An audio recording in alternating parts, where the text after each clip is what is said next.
ಪ್ರತಿಭಾ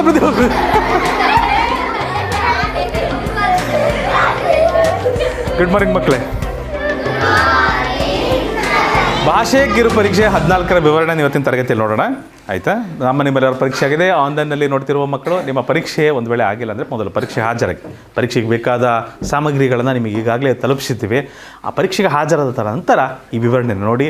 ಒಂದು ವೇಳೆ ನಿಮಗೆ ಸಾಮಗ್ರಿಗಳು ಇನ್ನೂ ತಲುಪಿಲ್ಲ ಅಂದರೆ ಸಾಮಗ್ರಿ ನಿಮಗೆ ಕೈ ಸಿಗೋ ತನಕ, ಈ ಪ್ರಶ್ನೆ ಪತ್ರಿಕೆಗಳು ನಿಮ್ಮ ಕೈ ಸಿಗೋ ತನಕ ಸ್ವಲ್ಪ ತಾಳ್ಮೆಂತೆ ಇದ್ದು ಸಿಕ್ಕ ನಂತರ ಬರೆದು ನಂತರ ವಿವರಣೆ ನೋಡಿ. ಅದರ ಮೂಲಕ ನೀವು ಹೆಚ್ಚಿನ ಲಾಭವನ್ನು ಪಡಿಬೋದು. ಮಕ್ಕಳೇ, ಮೊದಲ ಗದ್ಯ ಭಾಗ ನಮ್ಮ 14ನೇ ಕಿರು ಪರೀಕ್ಷೆಯಲ್ಲಿ ಈ ರೀತಿ ಇದೆ. ಯಾವುದ್ರ ಬಗ್ಗೆ ಇದೆ? ಲಸಿಕೆ. ಭಾಳ ಜನಕ್ಕೆ ಗೊತ್ತಾಯ್ತಾ ಲಸಿಕೆ ಅಂದರೆ ಏನು ಅಂತ ಓದಬೇಕಾದ್ರೆ? ಈಗ ನೋಡ್ತಾ ಇದ್ದೀರಾ ಈಗಲ್ಲ. ನೀವು ಗದ್ಯ ಭಾಗದಲ್ಲಿ ಓದಬೇಕಾದ್ರೆ ಲಸಿಕೆ ಅಂದರೆ ಇಂಜೆಕ್ಷನ್ ಅಂತ ಗೊತ್ತಾಯ್ತಾ? ಗೊತ್ತಾಗಿತ್ತಾ? ಹೇಗೆ ಗೊತ್ತಾಗ್ತಿತ್ತು ನಿಮಗೆ ಲಸಿಕೆ ಅಂದರೆ ಇಂಜೆಕ್ಷನ್ ಅಂತ? ಹಾಕ್ಸ್ಕೊಂಡಿರೋದಕ್ಕಲ್ಲ, ಲಸಿಕೆ ಅಂತ ಶಬ್ದ ಎಲ್ಲಿ ಕೇಳ್ತೀನಿ ನೀನು ಮೊದಲ ಬಾರಿ? Very good. ಅಂಗನವಾಡಿಗಳಲ್ಲಿ ಎಲ್ಲ ಕೇಳಿರ್ತೀರಿ. ಆಸ್ಪತ್ರೆಗಳಲ್ಲೂ ಯಾರಾದರೂ ಸರ್ಕಾರಿ ಆಸ್ಪತ್ರೆಗೆ ಹೋದರೆ ಅಲ್ಲಿ ಲಸಿಕೆ ಅಂತ ಬರೆದಿರ್ತಾರೆ ಪದ. ಅಲ್ಲಿಂದ ನೀವು ಆ ಪದದ ಬಗ್ಗೆ ಮೊದಲ ಬಾರಿ ತಿಳ್ಕೊಂಡಿರ್ತೀರಿ. ಪ್ರತೀಕ್ ಸರಿಯಾಗಿ ಕೂತ್ಕೊಳ್ಳಿ ಪ್ಲೀಸ್. ರೈಟ್. ಬನ್ನಿ ಗದ್ಯ ಭಾಗಕ್ಕೆ ಹೋಗೋಣ. ಲಸಿಕೆಗಳು ನಮ್ಮ ದೇಹವನ್ನು ರೋಗಗಳಿಂದ ರಕ್ಷಿಸುವ ಪರಿಣಾಮಕಾರಿ ಔಷಧಿಗಳು. ಇವು ನಮ್ಮ ರೋಗ ನಿರೋಧಕ ವ್ಯವಸ್ಥೆಯನ್ನು ಬಲಪಡಿಸಿ, ರೋಗ ನಿರೋಧಕ ವ್ಯವಸ್ಥೆ ಅಂದರೆ ಏನು ಮಕ್ಕಳೇ? ರೋಗವನ್ನು ತಡೆಗಟ್ಟುವ ಶಕ್ತಿ, ರೋಗ ನಿರೋಧಕ ಶಕ್ತಿ. ನಿರೋಧಕ ಅಂದರೆ ತಡೆಯುವುದು ಅಂತ ಅರ್ಥ. ಅರ್ಥ ಆಯ್ತಾ? ಆಲ್ ರೈಟ್ ಕೌಶಲ್ಯ, ಅರ್ಥ ಆಯ್ತಮ್ಮ? ರೋಗ ನಿರೋಧಕ ಅಂದರೆ ರೋಗವನ್ನು ತಡೆಗಟ್ಟುವುದು ಅಂತ. ಈ ರೋಗ ನಿರೋಧಕ ವ್ಯವಸ್ಥೆಯನ್ನು ಬಲಪಡಿಸಿ ಭವಿಷ್ಯದ ಸೋಂಕುಗಳ ವಿರುದ್ಧ ರಕ್ಷಣೆ ನೀಡುತ್ತವೆ. ಸೋಂಕು ಅಂದರೆ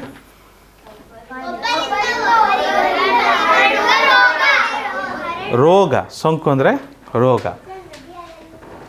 ವೆರಿ ಗುಡ್. ನದಿ ಆಳಲು ಬಂದಿದೆಯಾ ಈ ಪದ? ಬಂದಿದೆಯಾ? Very good. ಖುಷಿ ಆಯ್ತು ಮಕ್ಕಳೇ ಕೇಳಿ. ಲಸಿಕೆಗಳಲ್ಲಿ ರೋಗಕಾರಕ ಸೂಕ್ಷ್ಮ ಜೀವಿಗಳ ದುರ್ಬಲಗೊಳಿಸಿದ ಅಥವಾ ನಿಷ್ಕ್ರಿಯಗೊಳಿಸಿದ ರೂಪಗಳಿರುತ್ತವೆ. ಇದನ್ನು ನೀವು ಕೇಳಿದ್ರೆ ನಂಬ್ತಿರೋ ಬಿಡ್ತಿರೋ ಗೊತ್ತಿಲ್ಲ. ಕೊರೋನಾ ವೈರಸ್ ಬಗ್ಗೆ ಕೇಳಿದ್ದೀರಿ, ಕೊರೋನಾ ರೋಗದ ಬಗ್ಗೆ ಕೇಳಿದ್ದೀರಿ, ಹೌದಾ? ಕೊರೋನಾ ರೋಗಕ್ಕೆ ಮದ್ದು ಕಂಡುಹಿಡಿಬೇಕಲ್ವ ವಿಜ್ಞಾನಿಗಳು. ಆ ವಿಜ್ಞಾನಿಗಳು ಏನು ಮಾಡ್ತಾರೆ ಅಂದರೆ, ಕೊರೋನಾ ರೋಗಕ್ಕೆ ಮತ್ತೆ ನಿಮ್ಮ ಬಾಡಿ ಒಳಗೆ ಕೊರೋನಾನೇ ಹಾಕ್ತಾರೆ.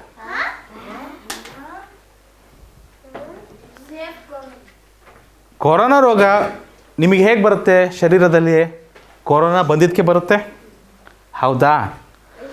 ಕೊರೋನಾ ರೋಗ ಬರಬಾರ್ದು ಅಂದರೆ ವೈದ್ಯರು ನಿಮಗೆ ಮತ್ತೆ ಕೊರೋನಾನೇ ಕೊಡ್ತಾರೆ,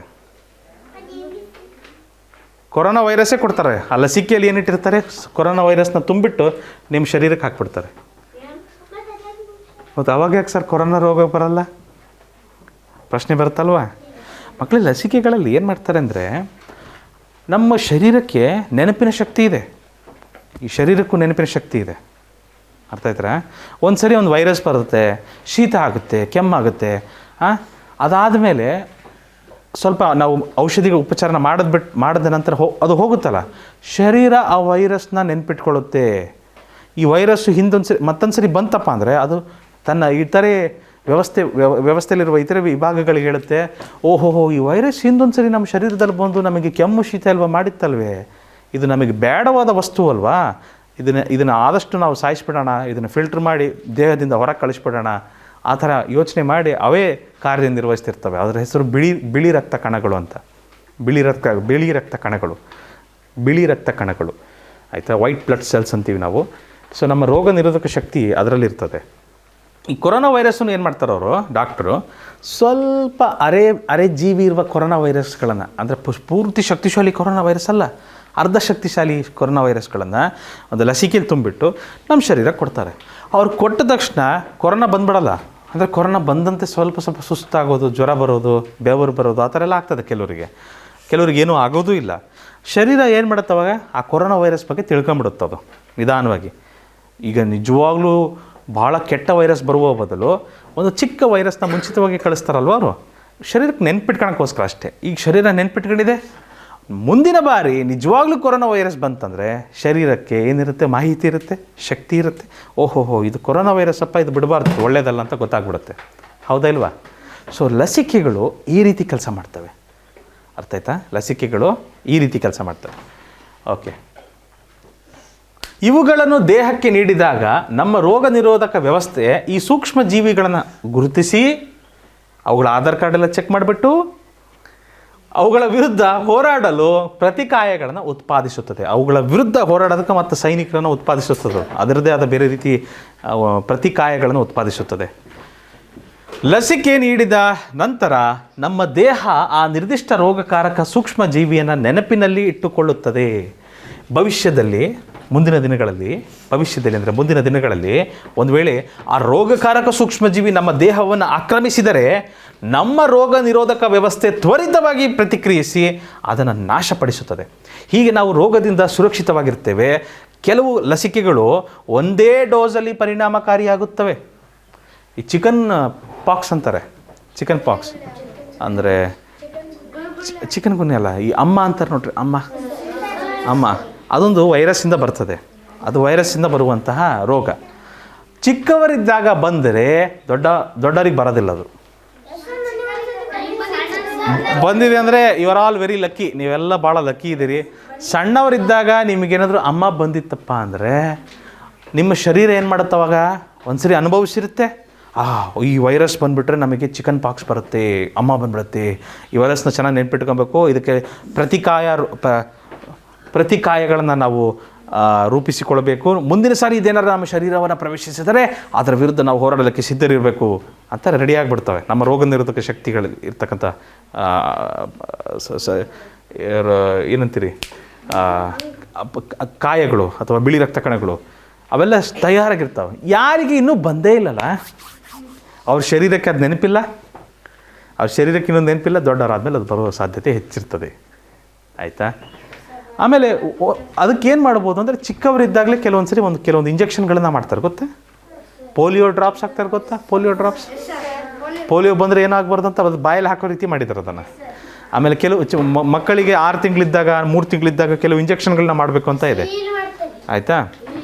ಹೌದು. ಸೊ ಅದು ಇಂಜೆಕ್ಷನ್ಗಳನ್ನು ತಗೊಂತ ಮಗುನೂ ತನ್ನ ರೋಗ ನಿರೋಧಕ ಶಕ್ತಿನ ಹೆಚ್ಚು ಮಾಡ್ತಾ ಹೋಗ್ತದೆ. ಅರ್ಥ ಆಯ್ತಾ? ಸೊ ಈ ರೀತಿ ಇರ್ತದೆ. ಕೆಲವೊಂದು ಸರಿ ಒಂದು ಇಂಜೆಕ್ಷನ್ ಕೊಟ್ಟರೆ ಸಾಕಿರುತ್ತೆ, ಕೆಲವೊಂದು ಸರಿ 1 ಡೋಸ್ ಕೊಟ್ಟರು ಸಾಕಿರುತ್ತೆ. 1 ಡೋಸ್. ಆದರೆ ಕೆಲವೊಂದು ರೋಗಗಳಿಗೆ 1 ಡೋಸ್ ಕೊಟ್ಟರೆ ಸಾಕಾಗಲ್ಲ, 2 ಡೋಸ್ 3 ಡೋಸ್ ಹೆಚ್ಚಿನ ಡೋಸ್ಗಳನ್ನು ಕೊಡಬೇಕಾಗುತ್ತೆ. ಆಯಿತಾ? ಸೊ ಅದನ್ನು ಹೇಳ್ತಾ ಇದ್ದಾರೆ. ಸೊ ನಮ್ಮ ರೋಗ ನಿರೋಧಕ ವ್ಯವಸ್ಥೆಗೆ ತ್ವರಿತವಾಗಿ ಪ್ರತಿಕ್ರಿಯಿಸಿ ಅದನ್ನು ನಾಶಪಡಿಸುತ್ತದೆ. ಹೀಗೆ ನಾವು ರೋಗದಿಂದ ಸುರಕ್ಷಿತವಾಗಿರ್ತೇವೆ. ಕೆಲವು ಲಸಿಕೆಗಳು ಒಂದೇ ಡೋಸಲ್ಲಿ ಪರಿಣಾಮಕಾರಿಯಾಗುತ್ತವೆ, ಆದರೆ ಕೆಲವು ಹೆಚ್ಚಿನ ರಕ್ಷಣೆಗಾಗಿ ಅನೇಕ ಡೋಸ್ಗಳನ್ನು ಅಗತ್ಯಪಡಿಸುತ್ತವೆ. ಲಸಿಕೆಗಳು ಅನೇಕ ಮಾರಣಾಂತಿಕ ರೋಗಗಳನ್ನು ತಡೆಗಟ್ಟುವಲ್ಲಿ ಪ್ರಮುಖ ಪಾತ್ರ ವಹಿಸಿ ಜಾಗತಿಕ ಆರೋಗ್ಯ ಸುಧಾರಣೆಗೆ ಅವಿಸ್ಮರಣೀಯ ನೀಡಿವೆ. ಅವಿಸ್ಮರಣೀಯ ಅಂದರೆ ಮರೆಯೋಕ್ಕೆ ಸಾಧ್ಯವೇ ಇಲ್ಲ. ಅದನ್ನು ಸ್ಮರಿಸ್ತಿರ್ಬೇಕು. ಸ್ಮರಣೆ ಅಂದರೆ ನೆನಪು. ಅವಿಸ್ಮರಣೀಯ ಅಂದರೆ ಇದು ನಾವೆಲ್ಲರೂ ಕೃತಜ್ಞರಾಗಿರ್ಬೇಕಂತಹ ವಿಷಯ. ಅದನ್ನು ನಾವು ಮರೆಯೋಕ್ಕೆ ಸಾಧ್ಯ ಇಲ್ಲ. ಅದರ ಕೊಡುಗೆ ಹೆಚ್ಚಿದೆ. ಮನುಕುಲಕ್ಕೆ ಬಹಳ ದೊಡ್ಡ ಕೊಡುಗೆ ಇದೆ. ಸಮಾನಾರ್ಥಕ ಪದಗಳನ್ನು ನೋಡಿ ಮಕ್ಕಳೇ. ನಿರೋಧಕ ಅಂದರೆ ತಡೆಗಟ್ಟೋದು ಅಂತ. ನಿರೋಧಕ ಅಂದ್ರೇನು? ತಡೆಗಟ್ಟೋದು.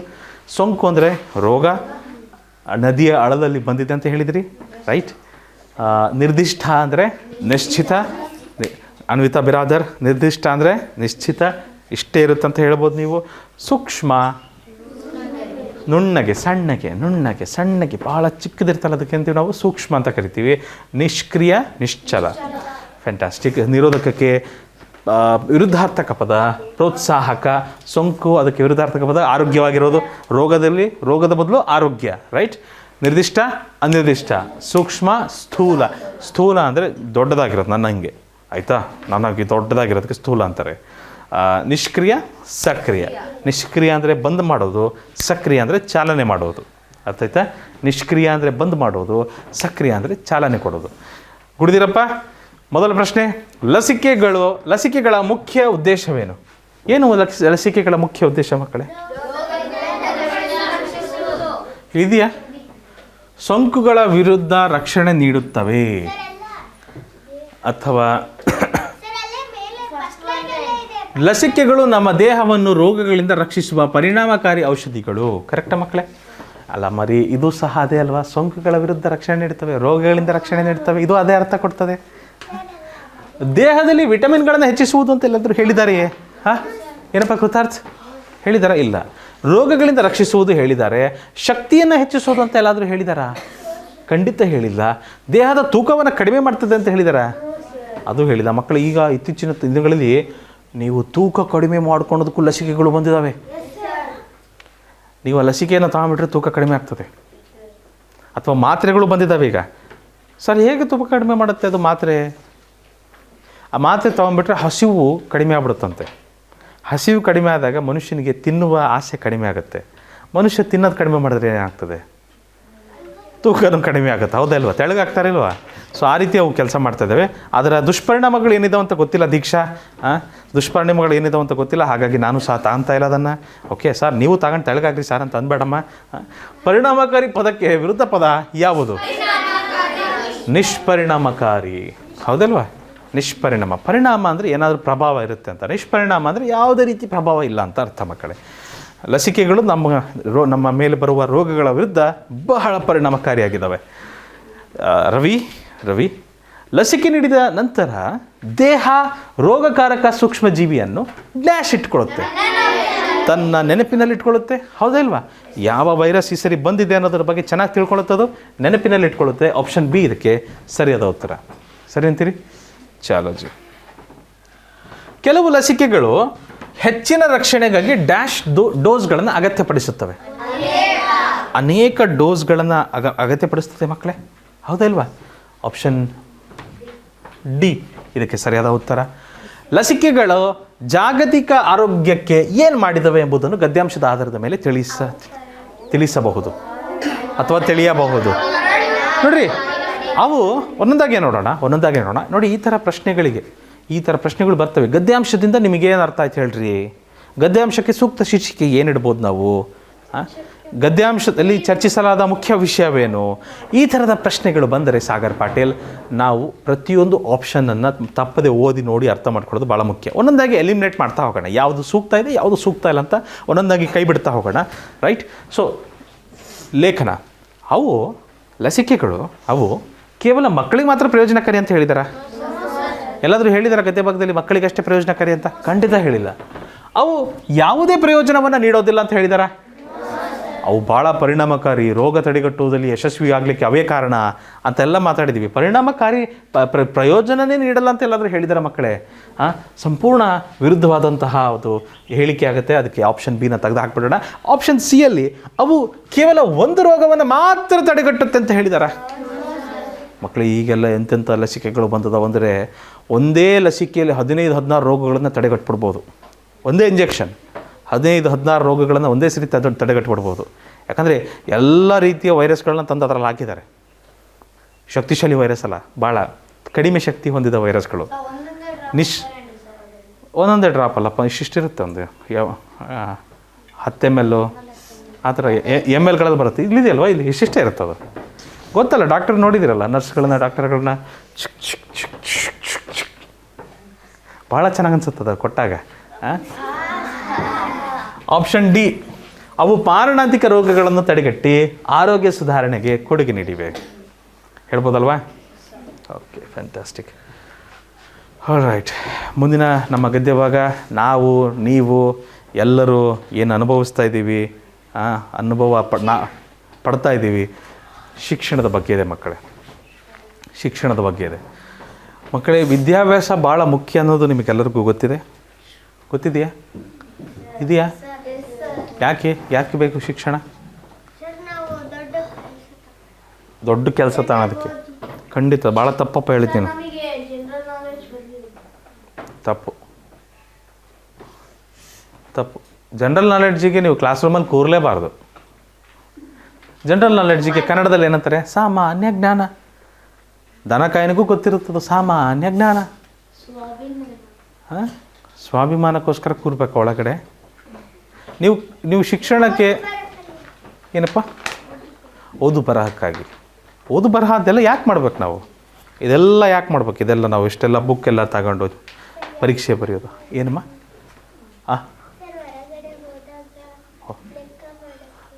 ಹೊರಗಡೆ ಹೋದಾಗ ಶಬ್ದ ಮಾಡಿಬಿಡ್ರಿ. ಹೊರಗಡೆ ಹೋದಾಗ ಲೆಕ್ಕ ಮಾಡೋಕ್ಕೋಸ್ಕರ. ಲೆಕ್ಕ ಮಾಡೋದಕ್ಕೆ ಶಿಕ್ಷಣ ಅಷ್ಟೇನಾ? ಲೆಕ್ಕ ಮಾಡೋದಕ್ಕಷ್ಟೇ ನಾವು ಶಿಕ್ಷಣ ಪಡೆಯೋದಿಲ್ಲಿ? ವ್ಯವಹಾರಕ್ಕಾಗಿ ಓದಿ ದೊಡ್ಡರಾಗಿ ಓದಿ ದೊಡ್ಡರಾಗೋಕ್ಕೋಸ್ಕರನಾ? ಅಕಸ್ಮಾತ್ ಓದಲಿಲ್ಲ ಅಂದರೆ ದೊಡ್ಡರಾಗೋದಿಲ್ವೇ? ಅಯ್ಯರಾಮ, ಓದದೇ ಇರೋರು ದೊಡ್ಡರಾಗೋದೇ ಇಲ್ವೇ? ಅವರ ಶರೀರ ದೊಡ್ಡದಾಗಲ್ವಾ? ಹಾಂ, ಚಂದನ್ ಹೇಳ್ರಿ.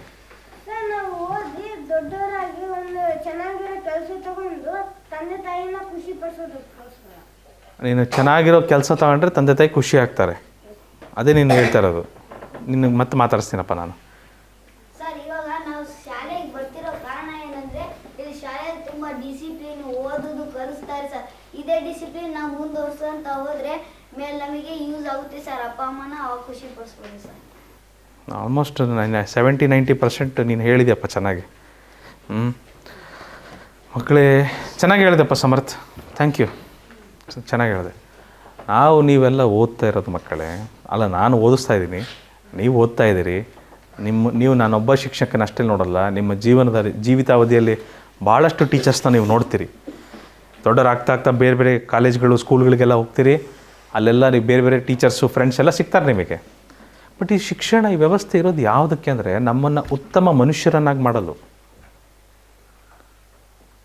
ಒಂದು ನಾಯಿ ಮರಿಗೂ ನಮಗೂ ಏನು ವ್ಯತ್ಯಾಸ ಇದೆ? ಒಂದು ನಾಯಿ ಮರಿಗೂ ನಮಗೇನು ವ್ಯತ್ಯಾಸ ಇದೆ? ಆ ನಾಯಿ ಮರಿ ಹುಟ್ಟುತ್ತಲೇ ಭಾಳಷ್ಟು ಕಲ್ತ್ಕೊಂಬಂದ್ಬಿಟ್ಟಿರುತ್ತೆ. ನೀರಿಗೆ ತಗೊಂಡೋಗಿ ಎಷ್ಟು ಸೀರೆ ಈಜ್ತದೆ ಅದು.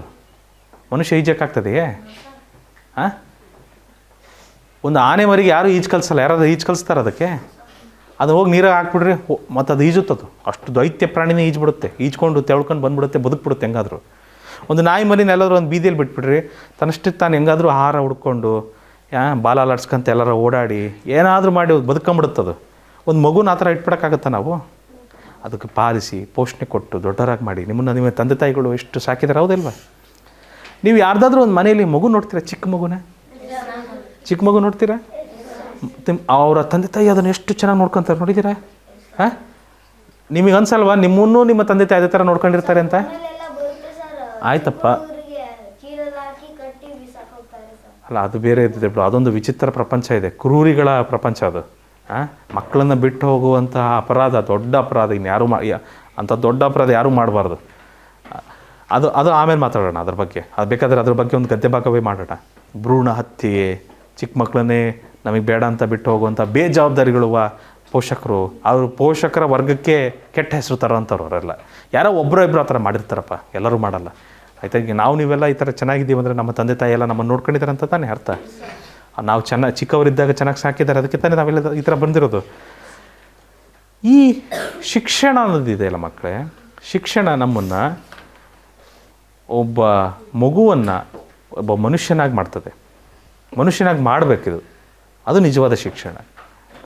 ನಾವು ಇನ್ನೊಬ್ಬರ ಕಷ್ಟ ಸುಖಗಳಿಗೆ ಸ್ಪಂದಿಸೋ ರೀತಿ ಇರಬೇಕು, ಅದು ಶಿಕ್ಷಣ. ಚಂದ, ನೀನೊಂದು ಮಾತು ಹೇಳಿದೆ, ಸರ್ ನಮಗೆ ಶಿಕ್ಷಣ ಯಾಕೆ ಕೊಡಬೇಕು ಅಂದರೆ ನಾವು ದೊಡ್ಡರಾಗಿ ಚೆನ್ನಾಗಿ ಒಂದು ಒಳ್ಳೆ ಕೆಲಸ ತಗೊಂಡ್ರೆ ನಮ್ಮ ತಂದೆ ತಾಯಿ ಖುಷಿಯಾಗುತ್ತೆ. ಇಷ್ಟೇಪ್ಪ ಹೇಳಿದ್ದು. ಕೆಲಸ ತೊಗೊಂಡೆಪ್ಪ, ಏನು ಕೆಲಸ ತೊಗೊತೀಯ? ಫಾರ್ ಎಕ್ಸಾಂಪಲ್, ಒಂದು ಒಳ್ಳೆ ಡಾಕ್ಟ್ರ್ ಅದೇ ಅಂತ ಅಂದ್ಕೊಳ್ಳೋಣ. IAS ಆಫೀಸರ್ ಅದೇ ಅಂತ ತಿಳ್ಕೊಳ್ಳೋಣ. Very good. ಯಾರು ಹೇಳ್ತದ್ದು? ಥ್ಯಾಂಕ್ ಯು ಸಮರ್ಥ. ದೊಡ್ಡ IAS ಆಫೀಸರ್ ಅದೇ, ಆದರೆ ನೀನು ಬರೀ ಲಂಚ ತೊಗೊತಾ ಇದೀಯ. ನಿಮ್ಮ ತಂದೆ ತಾಯಿ ಖುಷಿಯಾಗಿದ್ದಾರೆ, ನೀ IAS ಆಫೀಸರ್ ಅದೇ, ನಿಮ್ಮ ತಂದೆ ತಾಯಿ ಖುಷಿಯಾಗಿದ್ದಾರೆ. ನೀನು ಮಾಡ್ತಿರೋ ಕೆಲಸ ಏನಲ್ಲಿ? ಲಂಚ ತೊಗೊಳೋ ಕೆಲಸ ಮಾಡ್ತಾಯಿದೀಯ. ಸರಿನಾ ಅದು? ಹಾಂ, ಹೌದು, ಸರಿನಪ್ಪ ಅದು? ಇಲ್ಲ ತಾನೇ? ಒಂದು ನಾಯಿ ಮರಿಗೆ ಬಿಟ್ಬಿಟ್ರೆ ಬದುಕೊಂಬಿಡುತ್ತೆ. ನಾವು ಬದುಕೋಕ್ಕಾಗಲ್ಲ ಆ ಥರ. ನಮಗೇನು ಬೇಕು? ಶಿಕ್ಷಣ ಬೇಕು. ನಾವು ಬದುಕನ್ನು ಕಲೀಲಿಕ್ಕೋಸ್ಕರ ಏನು ಬೇಕು? ಶಿಕ್ಷಣಕ್ಕೆ ಬೇಕು. ಮೌಲ್ಯಗಳನ್ನು ಕಲಿಯೋಕ್ಕೆ ಶಿಕ್ಷಣ ಬೇಕು. ನೈತಿಕತೆಯನ್ನು ಕಲೀಲಿಕ್ಕೆ ಶಿಕ್ಷಣ ಬೇಕು. ಆಯಿತಾ? ಸಮಾಜ ಚೆನ್ನಾಗಿರ್ಬೇಕು ಅಂದರೂ ಶಿಕ್ಷಣ ಬೇಕಾ? ಯಾರು ಓದಿಲ್ಲ ಬರ್ದಿಲ್ಲ ಅಂದ್ರೆ ಏನು ಮಾಡ್ತಾರೆ? ಚಿಕ್ಕ ಚಿಕ್ಕ ವಿಷಯಕ್ಕೂ ಗುದ್ದಾಡ್ತಾರಲ್ವ ಅವರು? ಹಲೋ, ಹೌದಾ ಇಲ್ವಾ? ಸಣ್ಣ ಸಣ್ಣ ವಿಷಯಗಳಿಗೂ ನಾವು ಗುದ್ದಾಡ್ಬಿಡ್ತೀವಿ. ಶಿಕ್ಷಣ ಪಡೆದ್ರೆ ನಾವೆಲ್ಲರೂ ಸಮಾನ ಮನಸ್ಕರ ಆಗೋ ಸಾಧ್ಯತೆ ಹೆಚ್ಚಿರುತ್ತೆ. ನಾಗರಿಕತೆ ಚೆನ್ನಾಗಿ ಉಳಿದು ಇನ್ನೂ ಬೆಳೆಯುತ್ತೆ. ಓದ್ದವರಿಗೆ ಬೆಲೆ ಜಾಸ್ತಿ ಹಂಗಂತ ನಾನೇನು ಹೇಳಲ್ಲಪ್ಪ. ಓದಲಿಲ್ಲ ಅಂತಂದ್ರೆ ಏನು ತಪ್ಪೇನಿಲ್ಲ. ಕೆಲವ್ರಿಗೆ ಅವಕಾಶಗಳು ಸಿಕ್ಕಿರಲ್ಲ, ಅದಕ್ಕಾಗಿ ಅವ್ರು ಓದಿರೋಕ್ಕಾಗಲ್ಲ. ನಿಮ್ಮ ಅಜ್ಜ ಅಜ್ಜಿಯವ್ರನ್ನ ಕೇಳ್ರಿ, ಓದೋದಂದ್ರೆ ಎಷ್ಟು ಕಷ್ಟ ಇತ್ತು ಅವಾಗ. ನೀವೆಲ್ಲ ಆನ್ಲೈನಲ್ಲಿ ನೋಡ್ತಿರುವ ಮಕ್ಕಳು ಅಷ್ಟೇ. ನಮ್ಮನ್ನು ಈಗ ನೋಡಿರಿ, ನಿಮಗೆ ಟೀಚರು ನಿಮ್ಮ ಫೋನ್ಗಳಲ್ಲಿ ಮೊಬೈಲ್ಗಳಲ್ಲಿ ಬರ್ತಾ ಇದ್ದಾರೆ ಈಗ. ನೀವು ನಮ್ಮನ್ನು ಹೇಗೆ ನೋಡ್ತಾ ಇದ್ದೀರಿ? ಹಲೋ, ಇಂಟರ್ನೆಟ್ಟಲ್ಲಿ, ಮೊಬೈಲಲ್ಲಿ, ಲ್ಯಾಪ್ಟಾಪಲ್ಲಿ, ಫೋನಲ್ಲಿ, ಟ್ಯಾಬಲ್ಲಿ ಎಲ್ಲ ಯಾವುದೋ ಒಂದು ಮಾಧ್ಯಮದ ಮೂಲಕ ನಮ್ಮನ್ನು ನೋಡ್ತಾ ಇದ್ದೀರಿ. ಟೀಚರು ನಿಮ್ಮ ಮನೆಗೆ ಬಂದುಬಿಟ್ಟಿದ್ದಾರೆ, ನಿಮ್ಮ ಕೈಯಲ್ಲೇ ಇದ್ದಾರೆ ಈಗ. ಆವಾಗೆಲ್ಲ ಶಾಲೆಗಳಿಗೆ ಹೋಗ್ಬೇಕಾದ್ರೆ 8 ಕಿಲೋಮೀಟ್ರ್ 10 ಕಿಲೋಮೀಟ್ರ್ ನಡಿಬೇಕಿತ್ತು. ಮಳೆ ಬಂದರೂ ಹಿಂಗೆ ಏನಾದರೂ ಮಾಡಿ ಹೋಗಿ ಸಾಗಬೇಕಿತ್ತು ಅಲ್ಲಿಗೆ. ಕೆಲವೊಂದು ಕಡೆ ಶಾಲೆಗಳು ಹೆಂಗಿದ್ವಪ್ಪ ಅಂದರೆ ನದಿ ಇರುತ್ತೆ, ನದಿ ಈಜ್ಕೊಂಡು ದಾಟಿ ಆಮೇಲೆ ಶಾಲೆಗೆ ಹೋಗಬೇಕು. ಅದಕ್ಕೆಲ್ಲ ಕವರ್ ಹಾಕೊಂಡು ಈಜ್ಕೊಬೇಕು, ನೀವು ಈಜ್ಕೊಂಡು ಹೋಗ್ಬೇಕು. ಈಜ್ಕೊಂಡು ಹೋಗ್ಬೇಕಾದ್ರೆ ಜೋರಾಗಿ ಉಕ್ಕಿ ಹರಿತಂದ್ರೆ ಹೋದ್ರಿ ನೀವು ನದಿ ಜೊತೆಗೆ. ಮಳೆ ಬಂದು ಉಕ್ಕಿ ಹರಿತಪ್ಪ ಅಂದರೆ ಟಾಟಾ ಬಾಬಾಯ್. ಇಷ್ಟೆಲ್ಲ ಕಷ್ಟ ಇತ್ತು. ಇವತ್ತೆಷ್ಟು ಸುಲಭ ಆಗಿದೆ ಶಿಕ್ಷಣ ಪಡೆಯೋದು, ನಾವು ನೀವೆಲ್ಲರೂ, ಹೌದಲ್ವಾ? ಹೇಳಮ್ಮ. ತಾತ ಓದಿದ್ರು, ಅಜ್ಜಿ ಓದಿಲ್ಲ. ಓಕೆ, ಇರಲಿ. ಶಿಕ್ಷಣದ ಒಂದು ಮಹತ್ವದ ಬಗ್ಗೆ ತಿಳ್ಕೊಳ್ರಿ ಮಕ್ಕಳೇ. ಸಂಭ್ರಮ್, ಬನ್ನಿ ಓದೋಣ ಗದ್ಯ ಭಾಗ 2. ಶಿಕ್ಷಣವು ನಮ್ಮ ಜೀವನದಲ್ಲಿ ಪ್ರಮುಖ ಪಾತ್ರ ವಹಿಸುತ್ತದೆ. ಇದು ನಮ್ಮನ್ನು ಜ್ಞಾನದಿಂದ ಪೂರೈಸಿ, ಜ್ಞಾನದಿಂದ ತುಂಬಿಸಿ, ಮನಸ್ಸಿನ ಆಯಾಮಗಳನ್ನು ವಿಸ್ತರಿಸುತ್ತದೆ. ನಾವು ಯೋಚನೆ ಮಾಡೋ ಶಕ್ತಿನ ವಿಸ್ತರಿಸುತ್ತದೆ. ನಿಮಗೆ ಟೆಲಿಸ್ಕೋಪ್ ಕೊಟ್ಬಿಟ್ರೆ ಬಾಹ್ಯಾಕಾಶದ ಬಗ್ಗೆ ಅನ್ವೇಷಣೆ ಮಾಡಲಿಕ್ಕೆ ಶುರು ಮಾಡಿಬಿಡ್ತೀರಿ, ಹೌದಲ್ವಾ? ನಿಮಗೆ ಮೈಕ್ರೋಸ್ಕೋಪ್ ಕೊಟ್ಬಿಟ್ರೆ ಸೂಕ್ಷ್ಮ ಪ್ರಪಂಚದ ಬಗ್ಗೆ ನೋಡೋದಕ್ಕೆ ಸ್ಟಾರ್ಟ್ ಮಾಡಿಬಿಡ್ತೀರಿ. ಬ್ಯಾಕ್ಟೀರಿಯಾ, ವೈರಸ್ಸು, ಪ್ರೋಟೋಸೋವಾ, ಇವೆಲ್ಲ ವಿಷಯಗಳು, ಎಲ್ಲ ಸೂಕ್ಷ್ಮ ಜೀವಿಗಳನ್ನು ನೋಡೋದಕ್ಕೆ ಶುರು ಮಾಡಿಬಿಡ್ತೀರಿ. ಅದೇ ಥರ ನಿಮ್ಮ ಮನಸ್ಸಿನ ಆಯಾಮಗಳನ್ನು ವಿಸ್ತರಿಸುತ್ತದೆ. ನೀವು ಯೋಚನೆ ಮಾಡೋ ಶಕ್ತಿನ ವಿಸ್ತರಿಸುತ್ತದೆ, ಆಯಿತಾ? ಶಿಕ್ಷಣವು ಕೇವಲ ಪಠ್ಯಪುಸ್ತಕದ ಅಧ್ಯಯನವಲ್ಲ, ಬದುಕಿನ ಅಮೂಲ್ಯ ಪಾಠಗಳನ್ನು ಸಹ ಬೋಧಿಸುತ್ತದೆ. ಇದು ನಮ್ಮ ಕೌಶಲ್ಯತೆಯನ್ನು ಬೆಳೆಸಿ ಸಾಮರ್ಥ್ಯವನ್ನು ವೃದ್ಧಿಸುತ್ತದೆ. ಶಿಕ್ಷಣವು ಉನ್ನತ ಉದ್ಯೋಗಾವಕಾಶಗಳನ್ನು ಸೃಷ್ಟಿಸಿ ಆರ್ಥಿಕ ಸ್ವಾತಂತ್ರ್ಯವನ್ನು ಪ್ರದಾನಿಸುತ್ತದೆ. ಇದು ವಿಚಾರಶೀಲತೆಯನ್ನು ಪ್ರೇರೇಪಿಸಿ ನಿರ್ಧಾರ ತೆಗೆದುಕೊಳ್ಳುವ ಸಾಮರ್ಥ್ಯವನ್ನು ಪರಿಷ್ಕರಿಸುತ್ತದೆ. ಸಮಾಜದಲ್ಲಿ ಬಡತನ, ಅಜ್ಞಾನತೆ ಮತ್ತು ಅಸಮಾನತೆಯನ್ನು ನಿರ್ಮೂಲನೆ ಮಾಡಲು ಶಿಕ್ಷಣವು ಪ್ರಭಾವಿ ಸಾಧನವಾಗಿದೆ. ಇದು ವ್ಯಕ್ತಿತ್ವ ನಿರ್ಮಾಣಕ್ಕೆ ಅಡಿಪಾಯವಾಗಿ ಆತ್ಮವಿಶ್ವಾಸ ಮತ್ತು ಸ್ವಾಭಿಮಾನವನ್ನು ಹೆಚ್ಚಿಸುತ್ತದೆ. ಇದು ವ್ಯಕ್ತಿತ್ವ ನಿರ್ಮಾಣಕ್ಕೆ ಅಡಿಪಾಯವಾಗಿ ಆತ್ಮವಿಶ್ವಾಸ ಮತ್ತು ಸ್ವಾಭಿಮಾನವನ್ನು ಬೆಳೆಸುತ್ತದೆ. ಈ ಒಟ್ಟಿಗೆ ಬಾಳುವ ಆನಂದ ಅನ್ನೋ ಪಾಠ ಇದೆ. ನಾವು ಚಿಕ್ಕವರಿದ್ದಾಗ ಒಗ್ಗಟ್ಟಿನಲ್ಲಿ ಬಲವಿದೆ ಅಂತ ಒಂದು ಪಾಠ ಇತ್ತು. ಹೌದು ಹೌದು, ಒಟ್ಟಿಗೆ ಬಾಳುವ ಆನಂದದಲ್ಲಿ ಎಷ್ಟು ನೀತಿಗಳನ್ನು ಕಲಿತೀರಲ್ವಾ? ಎಷ್ಟೊಂದು ವಿಷಯಗಳನ್ನು ಕಲಿತೀರಿ, ಹೌದಲ್ವಾ? ನೈತಿಕ ವಿಷಯಗಳನ್ನೆಲ್ಲ ಕಲಿತೀರಿ ಅದರಲ್ಲಿ. ಸೊ ಹೀಗೆ ಶಿಕ್ಷಣದ ಮೂಲಕ ನೀವು ಮೌಲ್ಯಗಳನ್ನು ಕಲಿಬೋದು ಮಕ್ಕಳೇ. ವ್ಯಕ್ತಿತ್ವ ವಿಕಸನ ಆಗ್ತದೆ ಮತ್ತು ಸ್ವಾಭಿಮಾನ ಬೆಳೆಸುತ್ತದೆ. ಉದ್ಯೋಗ ಅವಕಾಶಗಳು ಸಿಗ್ತವೆ. ಬಡತನ ನಿರ್ಮೂಲನೆಯಲ್ಲೂ ಸಹ ಶಿಕ್ಷಣ ಪ್ರಮುಖ ಪಾತ್ರ ವಹಿಸುತ್ತದೆ. ಒಪ್ತೀರಾ? ಬಡತನ ಹೋಗುತ್ತಾ ಶಿಕ್ಷಣ ಕೊಟ್ಟರೆ? ನಾವು ಎಲ್ಲರಿಗೂ ಶಿಕ್ಷಣ ಕೊಟ್ಟರೆ ಬಡತನ ಹೋಗ್ತದೆ? ಹೋಗ್ಬೋದಾ? ಕನಿಷ್ಠ ಹೋಗ್ಬೋದಾ ಶ್ರೀಲಕ್ಷ್ಮಿ? ಹೋಗ್ಬೋದಾ? ಹಾಂ, ಎಸ್, ಥ್ಯಾಂಕ್ ಯು. ಮೊದಲ ಪ್ರಶ್ನೆ ಇಲ್ಲ, ಸಮಾನಾರ್ಥಕ ಪದಗಳನ್ನ ನೋಡೋಣ. ಆಯಾಮ ಅಂದರೆ ಪರಿಮಾಣ ಅಂತ ಮಕ್ಕಳೇ. ಆಯಾಮ ಅಂದರೆ ಪರಿಮಾಣ. ಅದಕ್ಕೆ ಇಂಗ್ಲೀಷಲ್ಲಿ ಹೇಳೋದಾದರೆ ಡೈಮೆನ್ಷನ್ಸ್ ಅಂತೀವಿ. ಡೈಮೆನ್ಷನ್ಸ್. ವೃದ್ಧಿ, ಬೆಳವಣಿಗೆ. ವಿಶ್ವಾಸ, ನಂಬಿಕೆ. ಸ್ವಾಭಿಮಾನವ ಅಂದರೆ ಆತ್ಮಗೌರವ. ಸ್ವಾಭಿಮಾನ ಅಂದರೆ ವೃದ್ಧಿಗೆ ವಿರುದ್ಧಾರ್ಥಕ ಪದ ಕ್ಷೀಣಿಸು. ವಿಶ್ವಾಸ, ಅವಿಶ್ವಾಸ. ಸ್ವಾಭಿಮಾನಕ್ಕೆ ವಿರುದ್ಧಾರ್ಥಕ ಪದ ಅವಮಾನ. ಇದೆಲ್ಲ ಬರ್ತದೆ. ಪ್ರಶ್ನೆಗಳಿಗೆ ಹೋಗೋಣ. ಪೂರೈಸಿ ಪದದ ಸಮಾನಾರ್ಥಕ ಪದವೇನು? ಏನಪ್ಪ ಸಂಭ್ರಮ್? ಪೂರೈಸಿ ಅಂದ್ರೇನು? ತುಂಬಿಸಿ. ಎಲ್ಲಿದೆ ಪೂರೈಸಿ ಎಂಬ ಪದ? ಇಲ್ಲಿದೆ. ಇದು ನಮ್ಮನ್ನು ಜ್ಞಾನದಿಂದ ಪೂರೈಸಿ, ಜ್ಞಾನದಿಂದ ವಿಭಜಿಸಿ ಬರುತ್ತಾ? ಜ್ಞಾನದಿಂದ ಕಡಿಮೆಗೊಳಿಸುತ್ತಾ? ಜ್ಞಾನದಿಂದ ಬೇರ್ಪಡಿಸುತ್ತಾ? ಶಿಕ್ಷಣ ಜ್ಞಾನದಿಂದ ಬೇರ್ಪಡಿಸುತ್ತಾ? ಶಿಕ್ಷಣ ಜ್ಞಾನದಿಂದ ನಮ್ಮನ್ನು ತುಂಬಿಸಿ. ಇದು ಸರಿಗೆ ಬರ್ತದಿಲ್ಲ? ಸರಿಯಾಗಿ ಸೂಕ್ತವಾಗಿ ಅರ್ಥ ಕೊಡ್ತದ ಇಲ್ವಾ? ಸಮಾನಾರ್ಥಕ ಪದಕ್ಕೆ ಉತ್ತರ ಗೊತ್ತಾಗಲಿಲ್ಲ ಅಂದರೆ ಈ ರೀತಿ ಹುಡ್ಕೋದು ಕಲಿಬೇಕು ನೀವು. ವಾಕ್ಯದೊಡನೆ ಓದಿ ಒಮ್ಮೆ ಆ ಪದದ ಅರ್ಥವನ್ನು ವಾಕ್ಯದೊಡನೆ ಹಾಕಿ ನೋಡಿ, ಸರಿ ಬರುತ್ತಾರೆ ಅಂತ ಗೊತ್ತಾಗುತ್ತೆ. ಆಪ್ಷನ್ ಎ ಇದಕ್ಕೆ ಸರಿಯಾದ ಉತ್ತರ ಮಕ್ಕಳೇ. ಶಿಕ್ಷಣವು ಕೇವಲ ಡ್ಯಾಶ್ ಅಧ್ಯಯನವಲ್ಲ, ಬದುಕಿನ ಅಮೂಲ್ಯ ಪಾಠಗಳನ್ನು ಸಹ ಬೋಧಿಸುತ್ತದೆ. ಇದು ಕೇವಲ ಪಠ್ಯಪುಸ್ತಕದ ಅಧ್ಯಯನವಲ್ಲ, ಬದುಕಿನ ಅಮೂಲ್ಯ ಪಾಠಗಳನ್ನು ಸಹ ಇದು ಬೋಧಿಸುತ್ತದೆ. Option D. ಈ ಫಸ್ಟ್ ರ್ಯಾಂಕ್ ರಾಜು ಪಿಕ್ಚರ್ ನೋಡಿದ್ದೀರಾ? ಈಗ ಶಿಕ್ಷಣ ಅವನು ಮಾಡಿದಂಥ ಶಿಕ್ಷಣ ಕೇವಲ ಪಠ್ಯಪುಸ್ತಕದ ಶಿಕ್ಷಣ, ಜೀವನದ ಪಾಠಗಳನ್ನು ಅವನು ಕಲೀಲಿಲ್ಲ, ಹೌದಲ್ವಾ? ಒಂದು ಕಡೆ ನಾನು ಮೂವಿ ಪೂರ್ತಿ ನೋಡೋಕ್ಕಾಗಲಿಲ್ಲ, ಆದರೆ ಶುರುದಲ್ಲಿ ಒಂದೆರಡು ಸನ್ನಿವೇಶಗಳು ಬರ್ತವೆ. ಅವನು ಒಂದು ತರಕಾರಿ ಅಂಗಡಿಗೆ ಬ್ಯಾಗ್ ತಗೊಂಡೋಗಿರ್ತಾನೆ. ಅವರ ತಾಯಿ ಒಂದು ಪಟ್ಟಿ ಕೊಟ್ಟಿರ್ತಾರೆ, ಈ ಮನೆಗೆ ಎಷ್ಟು ಬೇಕಿದೆಯಪ್ಪ ತರಕಾರಿ ತಗೊಂಬ ಹೋಗು ಅಂತ. ಟೊಮೊಟೊ, ಈರುಳ್ಳಿ ಮತ್ತೆಂತ ಬೆಳ್ಳುಳ್ಳಿ ಇದನ್ನು ತರಬೇಕಿತ್ತ. ಅವನೇನು ಮಾಡ್ಬಿಡ್ತಾನೆ, ಟೊಮೊಟೊನ ಮೊದಲು ಹಾಕ್ಸ್ಕೊಂಡ್ಬಿಡ್ತಾನೆ, ಆಮೇಲೆ ಈ ಆಲೂಗಡ್ಡೆ ಉಳಿದಂತಹ ತರಕಾರಿಗಳನ್ನು ಮೇಲೆ ಹಾಕ್ಸ್ಕೊಂಡ್ಬಿಡ್ತಾನೆ. ಈ ಟೊಮೊಟೊ ಮೊದಲು ಹಾಕ್ಸ್ಕೊಂಡ್ರೆ ಏನು ಸಮಸ್ಯೆ ಆಗುತ್ತೆ ಗೊತ್ತಾ ನಿಮಗೆ?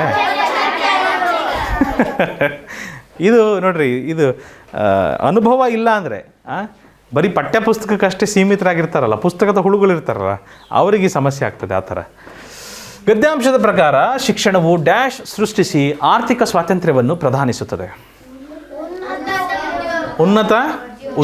ಶಿಕ್ಷಣವು ಉನ್ನತ ಉದ್ಯೋಗಾವಕಾಶಗಳನ್ನು ಸೃಷ್ಟಿಸಿ ಆರ್ಥಿಕ ಸ್ವಾತಂತ್ರ್ಯವನ್ನು ಪ್ರದಾನಿಸುತ್ತದೆ.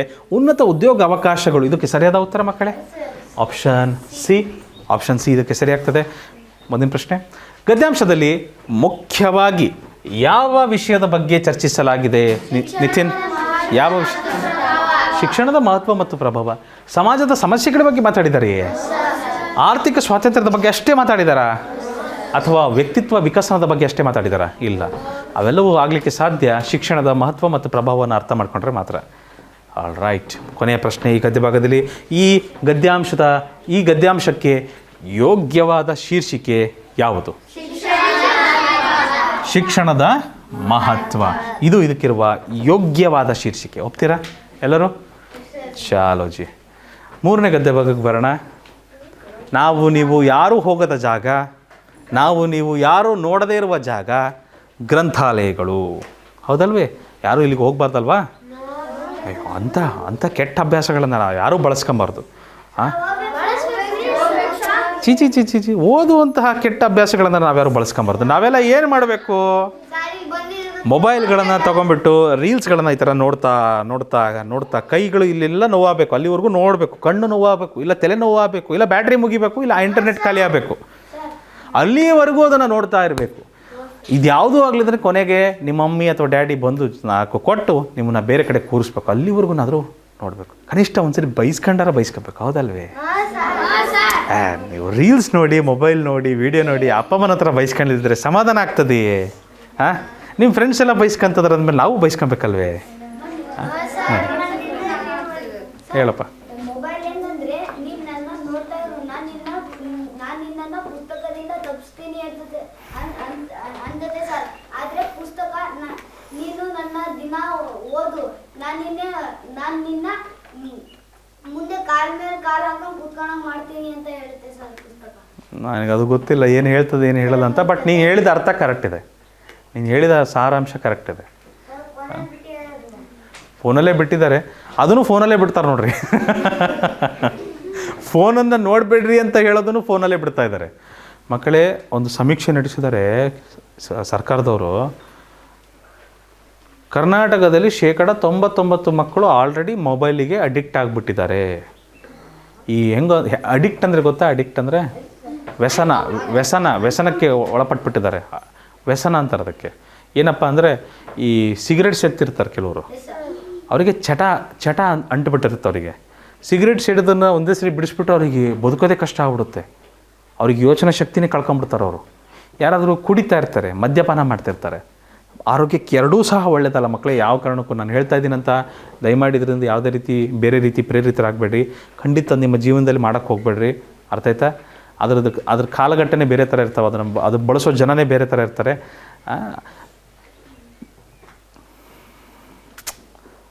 ನಾವು ಇದನ್ನು ಡ್ರಗ್ಸ್ ಬಗ್ಗೆ ಏನಾದರೂ ಒಂದು ಗದ್ಯ ಭಾಗದಲ್ಲಿ ಮಾತಾಡಿದ್ದೀವ? ಇದು ಬಂದುಬಿಡ್ತಿದ್ದು ಚರ್ಚೆ. ಒಂದು 2 ನಿಮಿಷ ಮಾಡಲ ಇದ್ರ ಬಗ್ಗೆ ಚರ್ಚೆ? ಸಿಗರೇಟು ಮತ್ತು ಈ ಮದ್ಯಪಾನದ ಬಗ್ಗೆ ಹೇಳಲ್ಲ ಏನಂತ? ಓಕೆ. ಏನು ಮಾಡ್ತದೆ ಇದು ಮನುಷ್ಯನ ಶರೀರಕ್ಕೆ, ಮನುಷ್ಯನ ದೇಹಕ್ಕೆ? ಅಲ್ಲ ಒಳ್ಳೇದಲ್ಲ ಅಂದರೂ ಭಾಳ ಜನ ತಾಂತ ಇದ್ದಾರಪ್ಪ.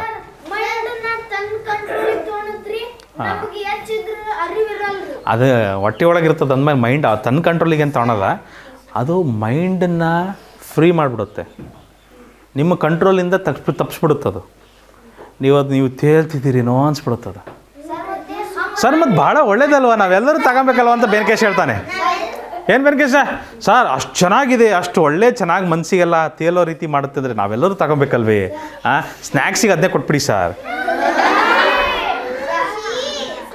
ತಡ್ರಿ ಹೇಳ್ತೀನಿ ತಡ್ರಿ ಯಾಕೆ ಅದು ಸರಿಯಾಗಲ್ಲ ಅಂತ ಹೇಳಪ್ಪ. ತಂಬಾಕು ಓ ಇದ್ರೂ ಇರ್ಬೋದಪ್ಪ, ಹೇಳೋಕ್ಕಾಗಲ್ಲ, ಇದ್ರೂ ಇರ್ಬೋದು. Thank you. ಸರ್ ಹೆಂಗಂದ್ರೆ ಹಿಮಾಲು ಸೂಪರ್ ಎನಿ ಟೈಮ್ ಜಗಿತಿರ್ತೀವಲ್ರಿ ಸರ್, ಅದು ಜಗಿತಾ ನಮ್ಮನ್ನ ಹಿಂಗೆ ಹಿಡ್ಕೊಳುತ್ತೆ ಸರ್, ಬಾಯಿ ಓಪನ್ ಮಾಡೋಕ್ಕಾಗಲ್ಲ ಸರ್. ಕೆಲವರು ತಿಂತಾರ 4 ಬೆರಳು ಹೋಗಲ್ಲ ಸರ್, ಬರೀ 2 ಬೆರಳು 1 ಬೆರಳು ಅಷ್ಟೇ ಹೋಗುತ್ತೆ. ಹೌದು, ಅದು ತಂಬಾಕಿನಿಂದ ಆಗೋ ಸಮಸ್ಯೆ ಅದು. ನಿಮ್ಮ 4 ನೀವು ಹೇಳಿದ ತಕ್ಷಣ ಇಟ್ಬಿಡ್ತೀರ, ದಯಮಾಡಿ ಇಡಬೇಡ್ರಿ. ಕ್ಲಾಸಲ್ಲಿ ಕುಂತಿದ್ದೀವಿ, ನಿಮ್ಮ ಕೈಗಳು ತೊಳೆದಿರಲ್ಲ, ಕೆಲವೊಂದು ಎಲ್ಲರೂ ಮುಟ್ಟುವ ಜಾಗಗಳನ್ನು ಮುಟ್ಟಿರ್ತೀರಿ, ನಿಮ್ಮ ಕೈಗಳಿಗೆ ರೋಗಾಣ ಅಂಟಿರುತ್ತೆ. ಯಾರು ಈ ಕೆಲಸ ಮಾಡಬೇಡ್ರಿ. ಇವಾಗ 2 ಹೆಸರು ಹೇಳ್ತಾ ಇದ್ದೀನಿ, ದಯಮಾಡಿ ಮಾಡಬೇಡಿ. ಕೆಲವರು ಹೇಳ್ತಾರೆ 4 ಬೆರಳನ್ನು ನೀವು ಬಾಯಲ್ಲಿ ಇಡೋದಕ್ಕಾಗಲ್ಲ.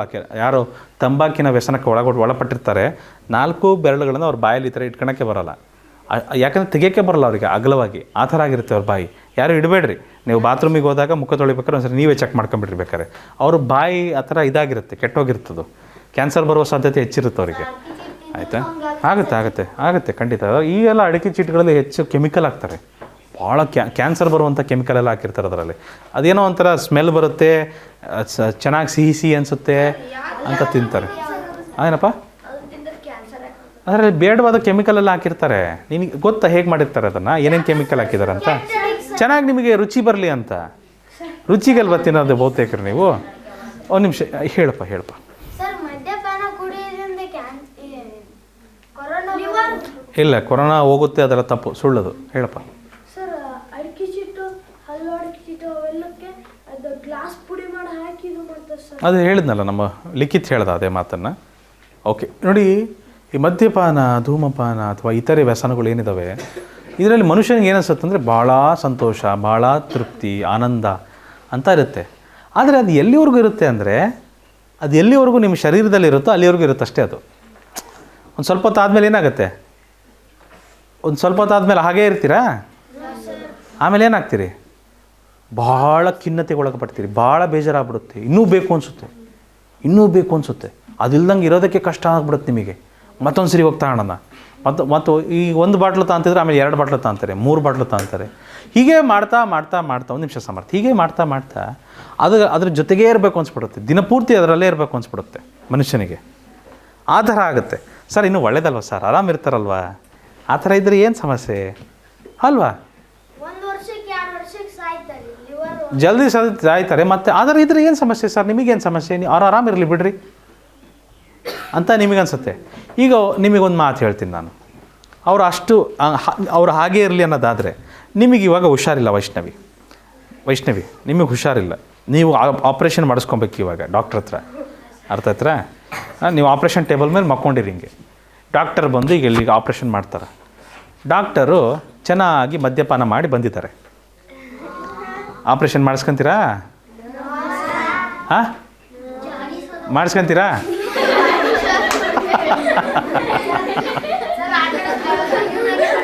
ಇಲ್ಲ ಅಂದರೆ ಒಂದು ಬಸ್, ಈಗೆಲ್ಲ ಬೇರೆ ಊರಿಗೆ ಹೋಗ್ಬೇಕಿತ್ತು, ಬಸ್ ಹತ್ತಿದ್ದೀರಿ, ಡ್ರೈವರು ಫುಲ್ ಮದ್ಯಪಾನ ಮಾಡಿ ಬಂದು ಕೂತ್ಕೊಂಡ್ಬಿಟ್ಟಾರೆ ಹಿಂಗೆ. ನೀವು ಆ ಬಸ್ ಹತ್ತೀರಾ? ಹಾಂ, ಆಗುತ್ತಾ? ಅದಕ್ಕೆ ಮಕ್ಕಳೇ, ನಮ್ಮ ಜವಾಬ್ದಾರಿಗಳಿದ್ದಾವೆ, ಹೌದಲ್ವಾ? ಮುಂದಕ್ಕೆ ಹೋಗಲ್ಲ ಅಂತ ಆ ಥರನೂ ಬಂದಿದ್ದಾವೆ. ಹೌದು, ಟ್ರಕ್ಕು, ಬಸ್ಗಳು ಆ ಥರನೂ ಬಂದಿದ್ದಾವೆ. ಭಾಳ ಚೆನ್ನಾಗಿದೆ ವ್ಯವಸ್ಥೆ.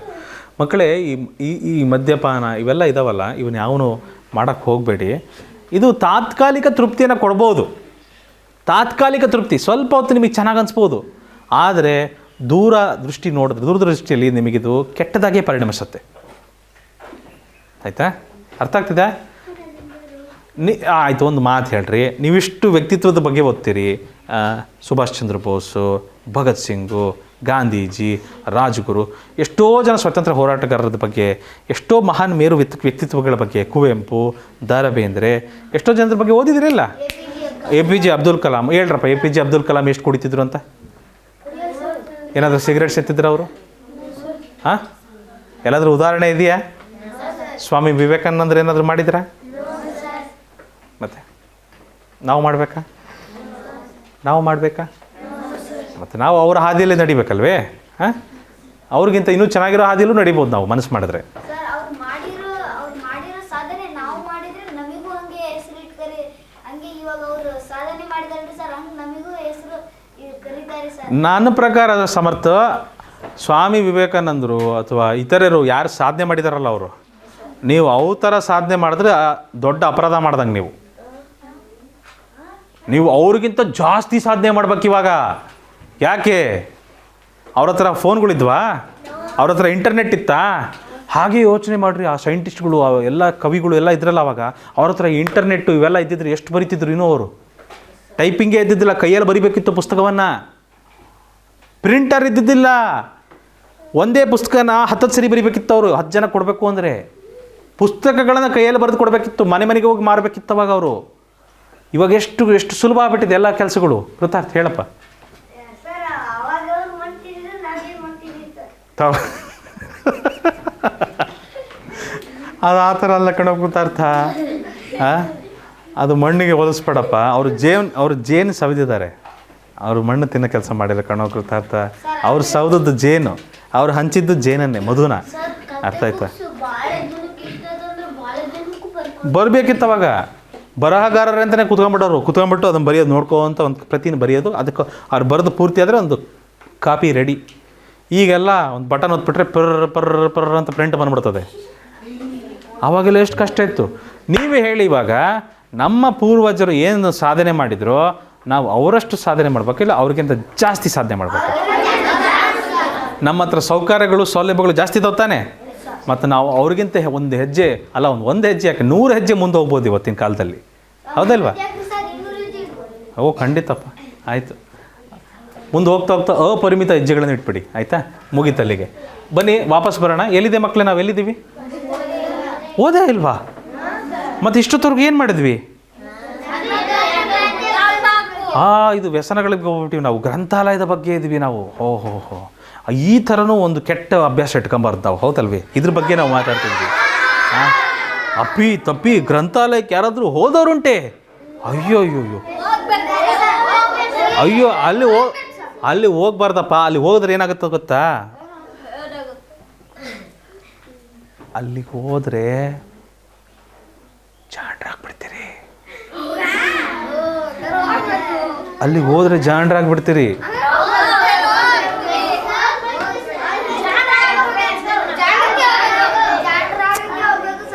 ನೀವೆಲ್ಲ ಮನೇಲಿ ಮೊಬೈಲ್ ಇಟ್ಕೊಂಡು ಕೋಣರಾಗಬೇಕು, ಜಾಣರಾಗಬಾರ್ದು.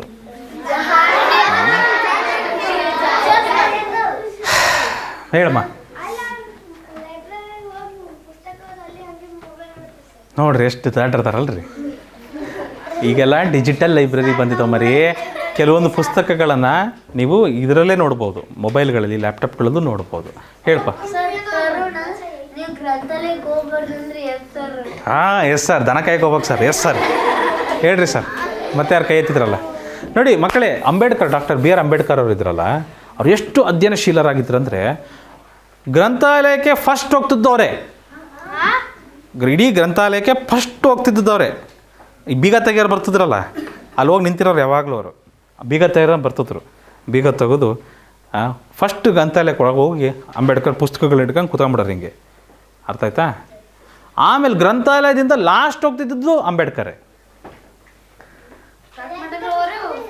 ಯಾಕಂದರೆ ಎಲ್ಲರೂ ಹೋದ್ಮೇಲೆ ಅಂಬೇಡ್ಕರ್ ಬಾರಪ್ಪ ಟೈಮ್ ಆಯಿತು ಬೀಗ ಹಾಕ್ಬೇಕು ನಾನು ಅಂತ ಅನ್ಬೇಕು ಅವರಿಗೆ, ಬೀಗ ಹಾಕೋರು.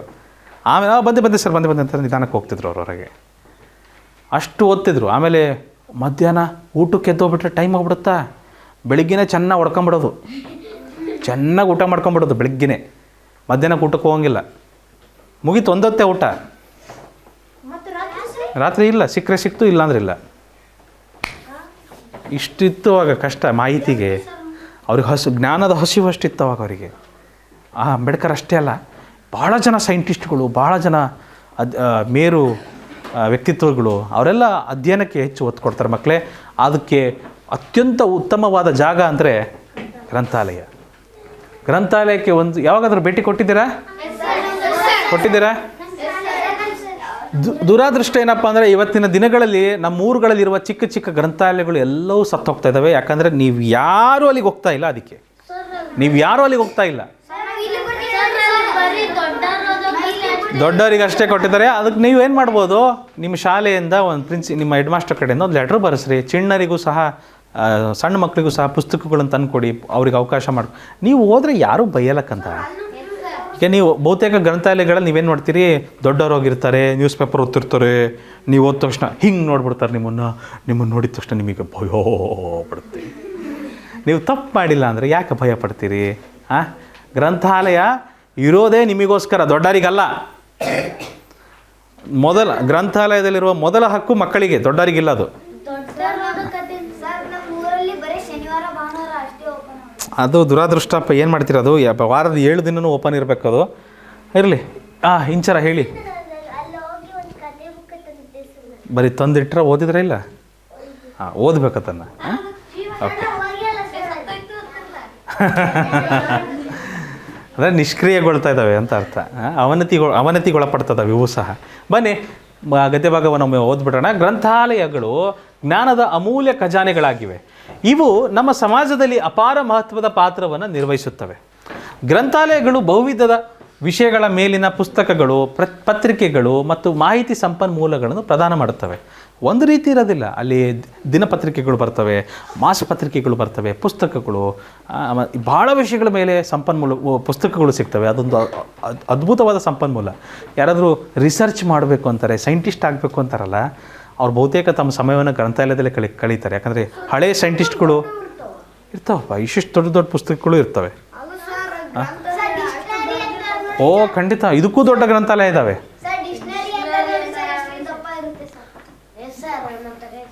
ಪ್ರಪಂಚದಲ್ಲೇ ಅತ್ಯಂತ ದೊಡ್ಡ ಗ್ರಂಥಾಲಯ ಬಹುಶಃ ಚೈನಾದಲ್ಲಿರ್ಬೋದು. ಇವಾಗ ಒಂದು ವಿಡಿಯೋ ಇದೆ, ನಾವು ನೋಡೋಣ ಆಮೇಲೆ. ಏನಿದೆಯಪ್ಪ ಮಾಹಿತಿ ನನಗಿಲ್ಲ, ನಾನು ನೋಡ್ತೀನಿ ಒಂದೊಂದ್ಸರಿ ಅದನ್ನು, ಆಯಿತಾ? ಗ್ರಂಥಾಲಯಗಳು ಅಧ್ಯಯನಕ್ಕೆ ಶಾಂತ ಮತ್ತು ಅನುಕೂಲಕರ ವಾತಾವರಣವನ್ನು ಸೃಷ್ಟಿಸಿ ಸ್ವಾಧ್ಯಾಯ ಸಂಸ್ಕೃತಿಯನ್ನು ಪ್ರೋತ್ಸಾಹಿಸುತ್ತದೆ. ನೋಡಿರಿ, ಗ್ರಂಥಾಲಯದೊಳಗೆ ಸೈಲೆಂಟ್ ಇರಬೇಕು ಅಂತಾರೆ. ಸ್ವಾಧ್ಯಾಯ. ಓಕೆ, ಸ್ವಾಧ್ಯಾಯ ಅಂದರೆ ಏನು ಅಂತ ಕೇಳ್ತಿದ್ದೀರಾ? ಕ್ಷಮಿಸಿ, ಸ್ವಾಧ್ಯಾಯ ಸಂಸ್ಕೃತಿಯನ್ನು ಪ್ರೋತ್ಸಾಹಿಸುತ್ತದೆ. ಸ್ವಾಧ್ಯಾಯ ಅಂದರೆ ಏನು? ಸ್ವಂತ ಅಧ್ಯಯನ ಮಾಡುವ ಶಕ್ತಿ. ಈಗ ನಿಮ್ಗೆ ಯಾರಾದರೂ ಬಂದು ಓದಿಸ್ಬೇಕು, ಇವಾಗ ಚಿಕ್ಕವರು ಇರ್ತೀರಿ, ಅದು ಗ್ರಂಥಾಲಯಕ್ಕೆ ಹೋದರೆ ನೀವೇ ಬುಕ್ ತೆಗೆದು ಓದ್ತೀರಿ. ಏನಿದೆ ಸ್ವಂತ ಓದ್ತೀರಾ ಇಲ್ವಾ? ನಿಮ್ಮಿಂದ ಶಿಕ್ಷಕರು ಪೋಷಕರು ಯಾವಾಗಲೂ ಇರಬೇಕಾ ಓದಬೇಕು ಅಂದರೆ? ಇಲ್ಲ, ನೀವೇ ಸ್ವಂತ ಓದೋದು ಕಲ್ತ್ಬಿಡ್ತೀರಿ. ಹೇಳಪ್ಪ ರಾಮಪ್ರೇನ್ಶು.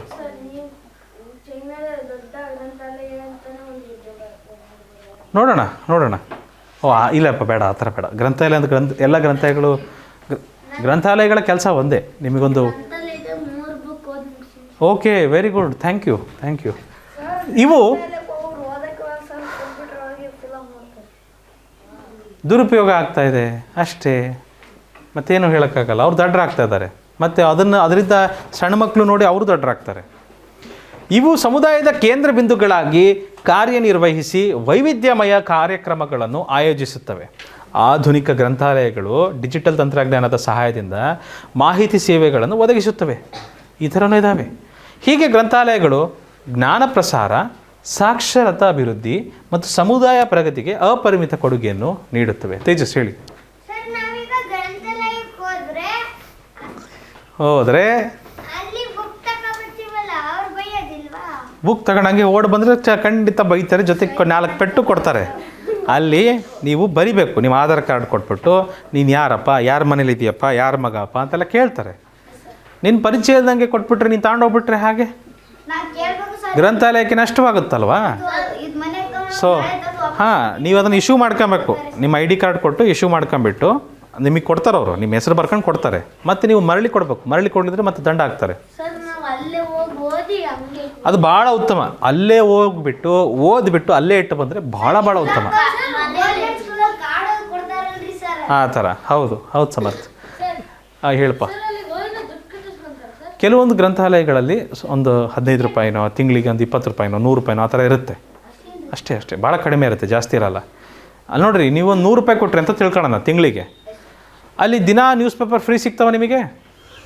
ನ್ಯೂಸ್ ಪೇಪರ್ ಚಾರ್ಜ್ ಎಷ್ಟಿದೆ ತಿಂಗಳಿಗೆ? 280ರಿಂದ 300 ರೂಪಾಯಿ ಇದೆ ಇವಾಗ. 100 ರೂಪಾಯಿ ಇಲ್ಲ, 280ರಿಂದ 300 ರೂಪಾಯಿ ಮೇಲಿದೆ ನ್ಯೂಸ್ ಪೇಪರ್ ಬಿಲ್ಲು. ಈಗ ನೀವು ಮನೆಗೆ ನ್ಯೂಸ್ ಪೇಪರ್ ಹಾಕ್ಸ್ಕೊಂಡ್ರೆ 200-300 ರೂಪಾಯಿ ಕೊಡಬೇಕು. ಗ್ರಂಥಾಲಯಕ್ಕೆ ತಿಂಗಳಿಗೆ 100 ರೂಪಾಯಿ ಕಟ್ಬಿಟ್ರೆ ಏನಾಗುತ್ತೆ? ಒಂದು ತಿಂಗಳಿಗೆ ಬರೋ ನ್ಯೂಸ್ ಪೇಪರ್ ಅಷ್ಟು ಓದ್ಬೋದು ನೀವು. ಹೌದಾ ಇಲ್ವಾ? ಜೊತೆ ಇತರೆ ಪುಸ್ತಕಗಳನ್ನು ಓದಬಹುದು. ಭಾಳ ಸೊಗಸಾಗಿರುತ್ತದು. ಬನ್ನಿ. ಕೆಲವರು ಇದು ನ್ಯೂಸ್ ಪೇಪರ್ ಅನ್ನ ತಗೊಳಕ್ಕಾಗದೆ ಮತ್ತೆ ಅಂಗಡಿ ತಗ ಹೋಗಿ ತಗೊಂಡು ಹೋಗ್ತಾರೆ. ನೀನು ಭಾಳ ಚೆನ್ನಾಗಿ ನೋಡಿದ್ಯಪ್ಪ ಅವನ್ನೆಲ್ಲ. ಆಮೇಲೆ ಅಂಗಡಿಯವರು ಸಹ ಬುದ್ಧಿವಂತರು. ಈ ಚಹಾ ಅಂಗಡಿಯವರು, ಈ ಬೀಡ ಅಂಗಡಿಯವರು, ಇವರೆಲ್ಲ ಏನು ಮಾಡ್ತಾರೆ, ನ್ಯೂಸ್ ಪೇಪರ್ಗಳನ್ನ ಹಾಕಿರ್ತಾರೆ ಹೊರಗೆ. ಇವ್ರು ಮಾರಬೇಕಾಗಿರೋದು 5 ರೂಪಾಯಿ ಚಹಾ, ಹೌದಾ? ಆದರೆ ಅದಕ್ಕೆ ನ್ಯೂಸ್ ಪೇಪರ್ ಎಷ್ಟು ರೂಪಾಯಿ ಇಟ್ಟಿರ್ತಾರೆ? 3 ರೂಪಾಯಿದು 4 ರೂಪಾಯಿದು ನ್ಯೂಸ್ ಪೇಪರ್ ಹೊರಗೆ ಇಟ್ಟಿರ್ತಾರೆ. ಆ ಒಂದು ನ್ಯೂಸ್ ಪೇಪರ್ ಓದೋಕ್ಕೆ ಒಂದು 20 ಜನ ಬರ್ತಾರೆ, ಒಂದು 20-30 ಜನ ಬಂದೇ ಬರ್ತಾರೆ ನ್ಯೂಸ್ ಪೇಪರ್ ಹಂಗೆ ನೋಡೋದಕ್ಕೋಸ್ಕರ. ಚಹಾನೂ ಜೊತೆಗೆ ಮಾರಾಟ ಆಗುತ್ತಾ? ಚಹಾ ಜೊತೆಗೆ ನ್ಯೂಸ್ ಪೇಪರ್ ಜೊತೆಗೆ ಓದ್ತಾರೆ ಅಂದರೆ ಸ್ವಲ್ಪ ಜಾಸ್ತಿ ಹೊತ್ತು ಇರ್ತಾರೆ. ಚಹಾ ಜೊತೆಗೆ ಸ್ವಲ್ಪ ಚಹಾ ಲೋಟ ದೊಡ್ಡದು ಮಾಡಿಬಿಟ್ರೆ ಆ ಚಹಾ ಜೊತೆ ಇನ್ನೊಂದೆರಡು ಬಿಸ್ಕತ್ ಬೇಕು ಅನಿಸುತ್ತಾ? ಬಿಸ್ಕತ್ಗಳು ಡಬ್ಬಿನ ಇಟ್ಕೊಂತಾರೆ ಅವಾಗ ಅವರು. ಒಂದರಿಂದ ಒಂದು ಅದು ವ್ಯಾಪಾರ ಆಗುತ್ತೆ ಅವರಿಗೆ. ಬನ್ನಿ ಸಮಾನಾರ್ಥಕ ಪದಗಳಿಗೆ ಹೋಗೋಣ. ಗ್ರಂಥಾಲಯದ ಬಗ್ಗೆ ಓದ್ತಾ ಇದ್ವಿ. ಜ್ಞಾನಾರ್ಜನೆಗೆ ಸಮಾನಾರ್ಥಕ ಏನಿದೆ? ವಿದ್ಯಾಭ್ಯಾಸ. ಜ್ಞಾನಾರ್ಜನೆ ಅಂದರೆ ವಿದ್ಯಾಭ್ಯಾಸ ಮಕ್ಕಳೇ. ಸಾಕ್ಷರತಾ ಅಂದರೆ ಓದುಗರತನ, ಓದುವ ಅಭ್ಯಾಸ ಇರುತ್ತೆ, ಕ್ಷಮತೆ, ಅದಕ್ಕೇನಂತೀವಿ? ಸಾಕ್ಷರತಾ ಅಂತೀವಿ. ಸ್ವಾಧ್ಯಾಯ ಅಂದರೆ ಸ್ವಂತ ಅಧ್ಯಯನ. ಪ್ರಸಾರ ಅಂದರೆ ಹರಡೋದು. ಜ್ಞಾನಾರ್ಜನೆಗೆ ವಿರುದ್ಧಾರ್ಥಕ ಪದ ಅಜ್ಞಾನ. ಸಾಕ್ಷರತೆ ನಿರಕ್ಷರತೆ ಅಂದರೆ ಓದಕ್ಕೆ ಬರಲ್ಲ ಅಂತ.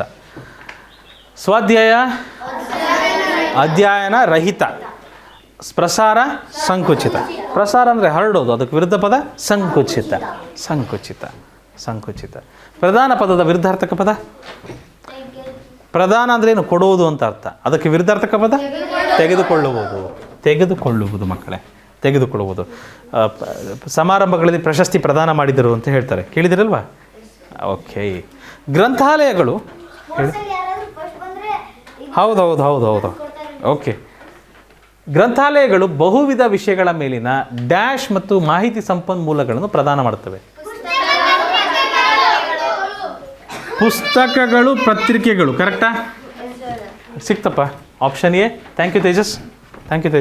Option A correct Tejas. ಮುಂದಿನ ಪ್ರಶ್ನೆ. ಗ್ರಂಥಾಲಯಗಳು ಡ್ಯಾಶ್ ವಾತಾವರಣವನ್ನು ಸೃಷ್ಟಿಸಿ ಸ್ವಾಧ್ಯಾಯ ಸಂಸ್ಕೃತಿಯನ್ನು ಪ್ರೋತ್ಸಾಹಿಸುತ್ತವೆ. ಶಾಂತ ಮತ್ತು ಅನುಕೂಲಕರ. ಹೌದಲ್ವ ಮಕ್ಕಳೇ? ಶಾಂತ ಮತ್ತು ಅನುಕೂಲಕರ ವಾತಾವರಣ ಸೃಷ್ಟಿಸಿ ಸ್ವಾಧ್ಯಾಯ ಸಂಸ್ಕೃತಿಯನ್ನು ಪ್ರೋತ್ಸಾಹಿಸುತ್ತವೆ. ಮಕ್ಕಳೇ, ನನ್ನ ಪ್ರಕಾರ ಇವತ್ತಿನ ಕಾಲದಲ್ಲಿ ನಿಮ್ಮ ಮನೆಯಲ್ಲೂ ಸಹ ಒಂದೊಂದು ಚಿಕ್ಕ ಗ್ರಂಥಾಲಯ ಇರಬೇಕು. ನಿಮ್ಮ ಮನೆಯಲ್ಲಿ ಒಂದು ಚಿಕ್ಕ ಗ್ರಂಥಾಲಯ ಅಂದರೆ ದೊಡ್ಡದು ಮಾಡಬೇಕಾಗುತ್ತಾ? ಇಲ್ಲ, ಒಂದು ಸಣ್ಣದೊಂದು ಗಾಡ್ರೇಜ್ ಇಟ್ಕೊಂಬಿಡಿ, ಒಂದು ಬೀರ್ ಇಟ್ಕೊಳ್ಳಿ, ಒಂದು ಗಾಡ್ರೇಜ್ ಇಟ್ಕೊಂಬಿಡಿ, ಒಂದು ಕಪಾಟ್ ಇಟ್ಕೊಳ್ಳಿ, ಶೋಕೇಸ್ ಇರುತ್ತೆ ಮನೆಯಲ್ಲಿ, ಒಂದು ಯಾವುದಾದ್ರು ನಿಮಗೇನು ವ್ಯವಸ್ಥೆ ಇರುತ್ತೋ ಮಂಚದ ಕೆಳಗೆ. ಹೌದು. ನೀವು ತಿಂಗಳಿಗೆ ಒಂದಾದರೂ ಚಿಕ್ಕದೊಂದು ಪುಸ್ತಕ ಓದ್ಬಿಟ್ಟು ಅದು ಮುಗಿಸಿದ ನಂತರ ಅದನ್ನು ಅಲ್ಲಿ ಇಟ್ಕೊಂತ ಹೋಗ್ಬಿಡಿ. ನೀವು ಓದಿದ್ಮೇಲೆ ಅದನ್ನು ನಿಮ್ಮ ಮಕ್ಕಳಿಗೆ ಕೊಡ್ರಿ, ಅವ್ರ ಮಕ್ಕಳಿಗೆ ಕೊಡಲಿ. ಅದೊಂದು ದೊಡ್ಡ ಆಸ್ತಿಯಾಗಿ ಬೆಳೀಲಿ. ಹೌದಾ ಇಲ್ವಾ? ವಿದ್ಯೆಗಿಂತ ದೊಡ್ಡ ಆಸ್ತಿ ಇಲ್ಲರಪ್ಪ. ಗದ್ಯಾಂಶದ ಪ್ರಕಾರ ಗ್ರಂಥಾಲಯಗಳ ಮುಖ್ಯ ಉದ್ದೇಶವೇನು? ಶಾಂತ ಸ್ಥಳವನ್ನು ಒದಗಿಸುವುದು, ಕೇವಲ ಪುಸ್ತಕಗಳನ್ನು ಸಂಗ್ರಹಿಸುವುದು, ಜ್ಞಾನ ಪ್ರಸಾರ ಮತ್ತು ಸಮುದಾಯ ಅಭಿವೃದ್ಧಿ. ಹೌದಾ ಮಕ್ಕಳೇ? ಆಧುನಿಕ ತಂತ್ರಜ್ಞಾನವನ್ನು ಪ್ರದರ್ಶಿಸುವುದು. ಯಾವುದು ಸರಿಯಾಗ್ತದೆ? ಜ್ಞಾನ ಪ್ರಸಾರ ಮತ್ತು ಸಮುದಾಯ ಅಭಿವೃದ್ಧಿ. ಈ ಗದ್ಯಾಂಶಕ್ಕೆ ಸೂಕ್ತವಾದ ಶೀರ್ಷಿಕೆ ಯಾವುದು? ಗ್ರಂಥಾಲಯಗಳ ಮಹತ್ವ. Option B. ಮುಂದೆ ಹೋಗೋಣ. ಚಾಲೋಜಿ. ಇದು ಭಾಳ ಇಂಟ್ರೆಸ್ಟಿಂಗ್ ಆದಂತಹ ವಿಷಯ. ಆರ್ಕ್ಟಿಕ್ ವೃತ್ತ. ಏನು ಆರ್ಕ್ಟಿಕ್ ವೃತ್ತ? ವೃತ್ತ ಅಂದರೆ ಏನು? Very good. ಈ ಭೂಮಿಯ ಮೇಲೆ ಒಂದು ವೃತ್ತ ಬರ್ತದೆ. ಈ ಜಾಗದಲ್ಲಿ ಒಂದು ವೃತ್ತ ಬರ್ತದೆ. ಈ ಥರ ಒಂದು ಅಲ್ಲ ಯಾರಾದರೂ ಲೈನ್ ಹಾಕಿದಾರಾ? ಇಲ್ಲ, ಖಂಡಿತ ಹಾಕಿಲ್ಲ. ಒಂದು ಕಾಲ್ಪನಿಕ ರೇಖೆ ಅದು. ಪಾಕಿಸ್ತಾನ ಮತ್ತು ಭಾರತದ ನಡುವೆ ಯಾರಾದರೂ ಲೈನ್ ಹಾಕಿದಾರಾ? ಅದೊಂದು ನಾವು ಅಂದ್ಕೊಂಡಿರ್ತೀವಿ, ಇದರ ನಂತರ ಪಾಕಿಸ್ತಾನ, ಇದರ ನಂತರ ಈ ಕಡೆ ಭಾರತ ಅಂತ ಹೇಳಿರ್ತೀವಿ ನಾವು, ಹೌದಲ್ವ? ಸೊ ಆ ರೀತಿ ಅದೊಂದು ಕಾಲ್ಪನಿಕ ರೇಖೆ ಭೂಮಿಯಲ್ಲಿ ಈ ಉತ್ತರ ಭಾಗದಲ್ಲಿ ಬರ್ತದೆ. ಇಷ್ಟು ಜಾಗಕ್ಕೆ ಆರ್ಕ್ಟಿಕ್ ಅಂತ ಕರಿತೀವ. ಕೆಳಗಡೆಗೆ ಏನಂತೀವಿ? ಅಂಟಾರ್ಟಿಕ್ ಅಂತ ಕರಿತೀವಿ. ಎರಡೂ ಧ್ರುವ, ಇದು ಉತ್ತರ ಧ್ರುವ, ಇದು ದಕ್ಷಿಣ ಧ್ರುವ. ಉತ್ತರ ಧ್ರುವದಲ್ಲೂ ಹಿಮ ಇರುತ್ತೆ, ದಕ್ಷಿಣ ಧ್ರುವದಲ್ಲೂ ಹಿಮ ಇರುತ್ತೆ, ಬಹಳ ಹಿಮ ಇರುತ್ತೆ. ಆಯಿತಾ? ಈ ಉತ್ತರ ಭಾಗದ ಬಗ್ಗೆ ನಾವು ಮಾತಾಡ್ತಿದ್ದೀವಿ ಮಕ್ಕಳೇ. ಅಲ್ಲೆಲ್ಲ ವಾತಾವರಣ ಹೇಗಿರುತ್ತೆ, ನೋಡೋದಕ್ಕೆ ಹೇಗಿರುತ್ತೆ ಪ್ರಪಂಚ, ಅದನ್ನು ತೋರಿಸ್ತೀನಿ, ಮುಂದೆ ಬರ್ತದೆ. ಒಮ್ಮೆ ಗದ್ಯ ಭಾಗವನ್ನು ಓದ್ಬಿಡೋಣ. ಆರ್ಟಿಕ್ ವೃತ್ತವು ಭೂಮಿಯ ಉತ್ತರ ಧ್ರುವೀಯ ಪ್ರದೇಶವಾಗಿದೆ. ಇದು ಅತ್ಯಧಿಕ ಶೀತ ಮತ್ತು ವಿಪರೀತ ಹವಾಮಾನವನ್ನು ಹೊಂದಿದೆ. ಭಾಳ ಶೀತ ಇರುತ್ತೆ, ಭಾಳ ಶೀತ ಇರ್ತಾರೆ, ನೀರು ಮಂಜುಗಡ್ಡೆ ಆಗ್ಬಿಡುತ್ತೆ ಅಲ್ಲೆಲ್ಲ. ಆಯಿತಾ? ಇಲ್ಲಿ ವರ್ಷದ ಬಹುಪಾಲು ಸಮಯ ಹಿಮಶಿಲೆಗಳಿಂದ ಆವೃತವಾಗಿರುತ್ತವೆ. ಗ್ರೀಷ್ಮ ಕಾಲದಲ್ಲಿ, ಗ್ರೀಷ್ಮ ಕಾಲ ಅಂದರೆ ಯಾವ ಕಾಲ? ಗ್ರೀಷ್ಮ ಕಾಲ ಅಂದರೆ ಯಾವ ಕಾಲ? ಬೇಸಿಗೆ ಕಾಲ ಮಕ್ಕಳೇ. ಗ್ರೀಷ್ಮ ಕಾಲದಲ್ಲಿ ಸೂರ್ಯನು ಅಸ್ತಮಿಸದೆ ಇರುತ್ತಾನೆ. ಬೇಸಿಗೆ ಕಾಲದಲ್ಲಿ ಸೂರ್ಯನು ಅಸ್ತಮಿಸದೆ ಅಂದರೆ ಮುಳುಗದೆ, ಸೂರ್ಯ ಹಾಗೆ ಇರ್ತಾನೆ, ಕತ್ಲೆ ಇಲ್ಲ. ಎಸ್, ಬೇಸಿಗೆ ಕಾಲದಲ್ಲಿ ಸೂರ್ಯ ಅಲ್ಲೇ ಇರ್ತಾನೋ, ನೋ, ಕತ್ತಲು ಆಗೋದಿಲ್ಲ. ಮತ್ತು ಇಲ್ಲಿ ಕೇಳ್ರಿ, ಶೀತ ಕಾಲದಲ್ಲಿ ಉದಯಿಸದೇ ಇರ್ತಾನೆ. ಚಳಿಗಾಲದಲ್ಲಿ ಸೂರ್ಯ ಹುಟ್ಟೋದೇ ಇಲ್ಲ. ನೋಡ್ರಿ, ಇಲ್ಲಿದೆ, ಅಲ್ಲಿಲ್ಲ. ಆ ಜಾಗದಲ್ಲಿ ನಾವಿರೋದು ಎಲ್ಲಿದ್ದೀವಪ್ಪ? ನಮ್ಮ ಸುಂದರ ಭಾರತ ಇಲ್ಲಿದೆ, ಹೌದಲ್ವಾ? ಅವರಿರೋದೆಲ್ಲ ಈ ಜಾಗದಲ್ಲಿ. ಚಳಿಗಾಲದಲ್ಲಿ ಆ ಥರ ಇರುತ್ತೆ, ಬೇಸಿಗೆಗಾಲದಲ್ಲಿ ಆ ಥರ ಇರುತ್ತೆ. ಅದು ಯಾಕೆ ಅಂತ ಹೇಳ್ತೀನಿ. ಹೌದು. ಈ ವಿಶಿಷ್ಟ ಪ್ರದೇಶದಲ್ಲಿ ಧ್ರುವೀಯ ಕರಡಿಗಳು, ಪೋಲಾರ್ ಬಿಯರ್, ಧ್ರುವೀಯ ಕರಡಿಗಳು, ಆರ್ಕ್ಟಿಕ್ ನರಿಗಳು, ಕ್ಯಾರಿಬೂಗಳು ಮತ್ತು ಸಮುದ್ರದಲ್ಲಿ ತಿಮಿಂಗಿಲಗಳು, ಸೀಲ್ಗಳು ವಾಸಿಸುತ್ತವೆ. ಇನುಯಿಟ್, ಸ್ಯಾಮಿ ಮುಂತಾದ ಸ್ಥಳೀಯ ಜನಾಂಗಗಳು ಸಹಸ್ರಾರು ವರ್ಷಗಳಿಂದ ಇಲ್ಲಿ ನೆಲೆಸಿದ್ದಾರೆ. ಅಲ್ಲೊಂದು ಥರ ಜನ ಇದ್ದಾರೆ, ಅವರಿಗೆ ಇನುಯಿಟ್ ಮತ್ತು ಸ್ಯಾಮಿ ಅಂತ ಕರೀತಾರೆ. ಅದನ್ನೂ ನೋಡೋಣ. ಈ ಪರ್ವತ ಶ್ರೇಣಿಗಳಲ್ಲಿ ಬದುಕ್ತಾರಲ್ಲ ಜನ, ಅವ್ರ ಬಗ್ಗೆ, ಜೀವನ ಶೈಲಿ ಬಗ್ಗೆ ಓದಿದ್ವಿ ಒಂದು ಸರಿ. ಬುಡಕಟ್ಟು ಸಮುದಾಯಗಳ ಬಗ್ಗೆ ಓದಿದ್ವ ಇಲ್ಲ? ಅದೇ ಥರ ಬದುಕ್ತಿದ್ದಾರೆ ಅವರು ಸಹ. ನೋಡ್ರಿ, ಇಲ್ಲಿ ಹೇಳಿದ್ದಾರೆ ಅವ್ರು ಹೆಂಗೆ ಬದುಕ್ತಾರೆ. ಬೇಟೆ, ಮೀನುಗಾರಿಕೆಯ ಮೂಲಕ ಜೀವನ ಮಾಡುತ್ತಾರೆ. ಹವಾಮಾನ ಬದಲಾವಣೆಯು ಈ ಪ್ರದೇಶದ ಪರಿಸರ ಸಮತೋಲನವನ್ನು ಗಂಭೀರವಾಗಿ ಪ್ರಭಾವಿಸುತ್ತದೆ. ನೀವೆಲ್ಲ ಇಲ್ಲೇನು ಒಂದು ಗಾಡಿಗಳನ್ನು ಓಡಿಸ್ತೀವಿ, ಇದರಿಂದ ಹೊಗೆ ಉತ್ಪತ್ತಿ ಮಾಡ್ತೀವಿ, ಸುಡ್ತೀವಿ ವಸ್ತುಗಳನ್ನು, ಇದರಿಂದ ಹೊಗೆ ಉತ್ಪತ್ತಿ ಆಗುತ್ತೆ. ವಾತಾವರಣ ಸೇರಿಬಿಟ್ಟು ಹಸಿರು ಮನೆ ಪರಿಣಾಮ ಅಂತ ಒಂದು ಇದಿದೆ, ಗ್ರೀನ್ ಹೌಸ್ ಎಫೆಕ್ಟ್ ಅಂತ. ಸೊ ಹಸಿರು ಮನೆ ಪರಿಣಾಮದಿಂದಾಗಿ ಜಾಗತಿಕ ತಾಪಮಾನ ಹೆಚ್ಚಾಗ್ತಾ ವಾತಾವರಣ ಬದಲಾಗ್ತದೆ ಮಕ್ಕಳೇ. ಬೆಂಕಿಯಿಂದನೂ ಆಗುತ್ತೆ. ಹಿಮಶಿಲೆಗಳ ಕರಗುವಿಕೆಯಿಂದ, ಈ ಉಷ್ಣಾಂಶ ಜಾಸ್ತಿ ಆದ್ರೆ ಏನಾಗುತ್ತೆ ತೇಜಸ್? ಹಿಮಶಿಲೆಗಳು ಕರಗೋಗ್ತವೆ. ಇದರ ಕರಗುವಿಕೆಯಿಂದ ಪ್ರಾಣಿಗಳ ಆವಾಸ ಸ್ಥಾನಗಳು ನಾಶಗೊಳ್ಳುತ್ತಿವೆ. ಹೀಗೆ ಆರ್ಕ್ಟಿಕ್ ವೃತ್ತದ ಸಂರಕ್ಷಣೆ ಇಂದಿನ ಯುಗದ ಮಹತ್ವದ ಸವಾಲಾಗಿದೆ. ಹೇಳಿ. ಇಲ್ಲ, ಹಸಿರು ಮನೆ ಪರಿಣಾಮ ಅದನ್ನು ಹೇಳ್ತೀನಿ. ಗ್ರೀನ್ ಹೌಸ್ ಎಫೆಕ್ಟ್ ಹೇಗಾಗ್ತದೆ ಅಂತ ಅದನ್ನು ಹೇಳ್ತೀನಿ.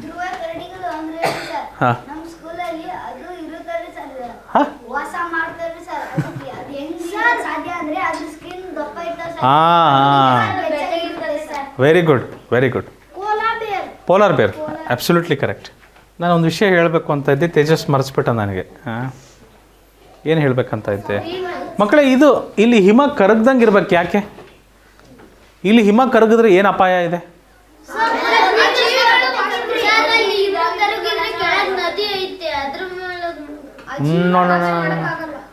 ನಿಮಗೊಂದು ಮಾತು ಹೇಳಿದ್ವಿ ನಾವು, ಮಂಜುಗಡ್ಡೆ ಬಗ್ಗೆ ಮಾತಾಡಿದ್ವಿ ನಾವು ಕ್ಲಾಸಲ್ಲಿ. ಮೇಲ್ಗಡೆ 10% ಇದ್ದರೆ ನೀರೊಳಗಡೆ ಎಷ್ಟು ಪರ್ಸೆಂಟ್ ಇರುತ್ತೆ? 90% ಮಂಜು ಎಲ್ಲಿರುತ್ತದು? ಕೆಳಭಾಗದಲ್ಲಿರುತ್ತೆ. ಇದು ಸಂಪೂರ್ಣ ಮಂಜುಗಡ್ಡೆ ಇದೆ, ಅದು ತೇಲ್ತಾ ಇರೋದು ಅಷ್ಟು ಮಂಜುಗಡ್ಡೆ. ನಾವೇನು ನೋಡ್ತಾ ಇದ್ದೀವಿ ಮೇಲ್ಗಡೆ ಕೇವಲ 10% ಇದೆ, ಕೆಳಗಡೆ ಎಷ್ಟಿದೆ? ಇನ್ನು 90%. ಅದೆಲ್ಲ ಕರಗಿ ನೀರಾಗ್ಬಿಡ್ತು ಅಂದರೆ ಸಮುದ್ರದ ಮಟ್ಟ ಜಾಸ್ತಿ ಆಗಿಬಿಡುತ್ತೆ. ಸಮುದ್ರ ಎಷ್ಟಿದೆಯಲ್ಲ ಅದಕ್ಕಿಂತ ಏನಾಗ್ಬಿಡುತ್ತದು ಜಾಸ್ತಿ ಆಗುತ್ತೆ. ಯಾಕಂದರೆ ನೀರು ಜಾಸ್ತಿ ಆಯ್ತಲ್ಲ ಸಮುದ್ರದಲ್ಲಿ. ಅಷ್ಟು ಜಾಸ್ತಿ ಆಗಿಬಿಟ್ರೆ ಸಾಕು ಮಕ್ಕಳೇ. ನಮ್ಮ ಭೂಮಿ ಇವಾಗ ಎಷ್ಟು ಪರ್ಸೆಂಟ್ ಇದೆ ಅಂತೀರಿ ನೀವು? ಈಗ ಭೂಭಾಗ ಎಷ್ಟು ಪರ್ಸೆಂಟ್ ಇದೆ? 29% ಇದೆ ಅಂತ ಹೇಳ್ತಿದ್ದೀರಿ. ಈಗ 29% ಅಲ್ವ ಇರೋದು? 71 ಸಮುದ್ರ, 21 ಭೂಭಾಗ ಅಂತ ಹೇಳ್ತಿದ್ರಿ. 29 ಭೂಭಾಗ, 29 ಇದ್ದಿದ್ದು 22 ತನಕ ಬರೋ ಸಾಧ್ಯತೆಯೂ ಇದೆ. ಯಾಕಂದರೆ ಈ ಚಿಕ್ಕ ಚಿಕ್ಕ ದ್ವೀಪಗಳಿದಾವಲ್ಲ, ಈ ಚಿಕ್ಕ ಚಿಕ್ಕ ದ್ವೀಪ ರಾಷ್ಟ್ರಗಳು ಇವೆಲ್ಲ ಮುಳುಗೋಗ್ಬಿಡ್ತಾವೆ. ಇವು ಕರಗ್ಬಿಟ್ವಪ್ಪ ಅಂದರೆ ಅವೆಲ್ಲವೂ ಮುಳುಗೋಗ್ಬಿಡ್ತಾರೆ, ಅಲ್ಲಿರೋ ಜನರೆಲ್ಲ ಮುಳುಗೋಗ್ಬಿಡ್ತಾರೆ. ಭಾರತದಲ್ಲೂ ಸಹ ಕೆಲವು ಲಕ್ಷದ್ವೀಪಗಳು, ಅಂಡಮಾನ್ ನಿಕೋಬಾರ್ ಈ ದ್ವೀಪಗಳಿದಾವಲ್ಲ ಅವು ಸಹ ಅದರಲ್ಲೂ ಕೆಲವು ದ್ವೀಪಗಳು ಮುಳುಗೋಗ್ಬೋದು ಸಮುದ್ರದ ಮಟ್ಟ ಹೆಚ್ಚಾಗ್ಬಿಟ್ರೆ. ಮತ್ತು ಸಮುದ್ರ ತೀರ ಕಡಲ ಪ್ರದೇಶ ಅಲ್ಲೂ ಸಹ ಏನು ನಗರಗಳಿದಾವೆ ಅವೆಲ್ಲವು ಮುಳುಗೋಗ್ಬೋದು. ಹೇಳಪ್ಪ. ಸರ್ ಧ್ರುವೀಯ ಪ್ರಾಣಿಗಳು ಜಾಸ್ತಿ ಹಿಮಾಚಲ ಪ್ರದೇಶದಲ್ಲಿ ವಾಸ ಮಾಡುತ್ತೆ ಸರ್. ಯಾವ ಪ್ರದೇಶ? ಹಿಮಾಚಲ ಪ್ರದೇಶ. ಹಿಮಾಚಲ ಪ್ರದೇಶದಲ್ಲಿ ಧ್ರುವ ಕರಡಿಗಳು ಇಲ್ವೇ ಇಲ್ಲ.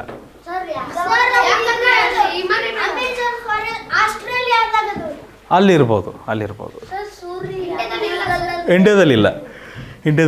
ಹೇಳಪ್ಪ. ಹೇಳ್ತೀನಿ ಅದನ್ನು. ಇದು ಮುಗಿಸ್ಬಿಟ್ಟು ಒಂದು ವಿಡಿಯೋ ಇದೆ, ವಿಡಿಯೋ ಮೂಲಕ ಹೇಳ್ಬಿಡೋಣ. ಓಕೆ. ಗ್ರೀಷ್ಮ ಅಂದರೆ ಏನು ಮಕ್ಕಳೇ? ಬೇಸಿಗೆ. ಅಸ್ತ ಅಂದರೆ ಸೂರ್ಯಾಸ್ತ. ಕೇಳಿದ್ದೀರಾ? ಸೂರ್ಯಾಸ್ತ, ಸೂರ್ಯ ಮುಳುಗೋದು. ಜನಾಂಗ ಅಂದರೆ ವಂಶಸ್ಥರು. ಸಹಸ್ರಾರು ಅಂದರೆ ಸಾವಿರಾರು. ಆವಾಸಕ್ಕೆ ನಿವಾಸ ಅಂತಲೂ ಕರಿತೀವಿ. ಕೇಳಿದರೆ ಆವಾಸ ಪ್ರಮಾಣ ಪತ್ರ, ನಿವಾಸ ದೃಢೀಕರಣ ಪತ್ರ. ಗಿರೀಷ್ಮ ಅದಕ್ಕೆ ವಿರುದ್ಧಾರ್ಥಕ ಪದ ಶೀತ. ಅಸ್ತ ಅದಕ್ಕೆ ವಿರುದ್ಧಾರ್ಥಕ ಪದ ಉದಯ. ಆವಾಸ ನಿರಾಶ್ರಯ. ಆವಾಸಕ್ಕೆ ಸಮಾನಾರ್ಥಕ ಪದ ಆಶ್ರಯನೂ ಬರುತ್ತೆ. ಆಶ್ರಯ ನಿರಾಶ್ರಯ, ಮನೆ ಇಲ್ಲದೆ ಇರೋದು ಅಂತ. ಅಸ್ತಪದದ ಸಮಾನಾರ್ಥಕ ಪದ ಏನಿದೆ? ಮುಳುಗು. ಕರೆಕ್ಟ್ ಇದೆ. ಗ್ರೀಷ್ಮ ಕಾಲದಲ್ಲಿ ಹಲೋ ವೆಂಕಟೇಶ್, ಗ್ರೀಷ್ಮ ಕಾಲದಲ್ಲಿ ಸೂರ್ಯನು ಡ್ಯಾಶ್ ಇರುತ್ತಾನೆ ವೆಂಕಟೇಶ್. ಶೀತಕಾಲದಲ್ಲಿ ಡ್ಯಾಶ್ ಇರುತ್ತಾನೆ. ಗ್ರೀಷ್ಮ ಕಾಲದಲ್ಲಿ ಏನಿರ್ತಾನೆ? ಅಸ್ತಮಿಸದೆ ಮತ್ತು ಉದಯಿಸದೆ. ಹೌದಾ Venkatesh? Thank you. Option A ಇದಕ್ಕೆ ಸರಿಯಾದ ಉತ್ತರ. Right, fantastic. ಏನಪ್ಪ ಯಾವುದು? ಇಲ್ಲಿ ಅದು ಆ ಜಾಗದಲ್ಲಿ ಈ ಥರ ಇರುತ್ತೆ. ಬೇಸಿಗೆ ಕಾಲದಲ್ಲಿ ಇದೇ ಥರ ಇರ್ತದೆ. ಚಳಿಗಾಲದಲ್ಲಿ ಉದಯಿಸದೆ ಈ ಥರ ಇರ್ತದೆ. ಅಲ್ಲಿ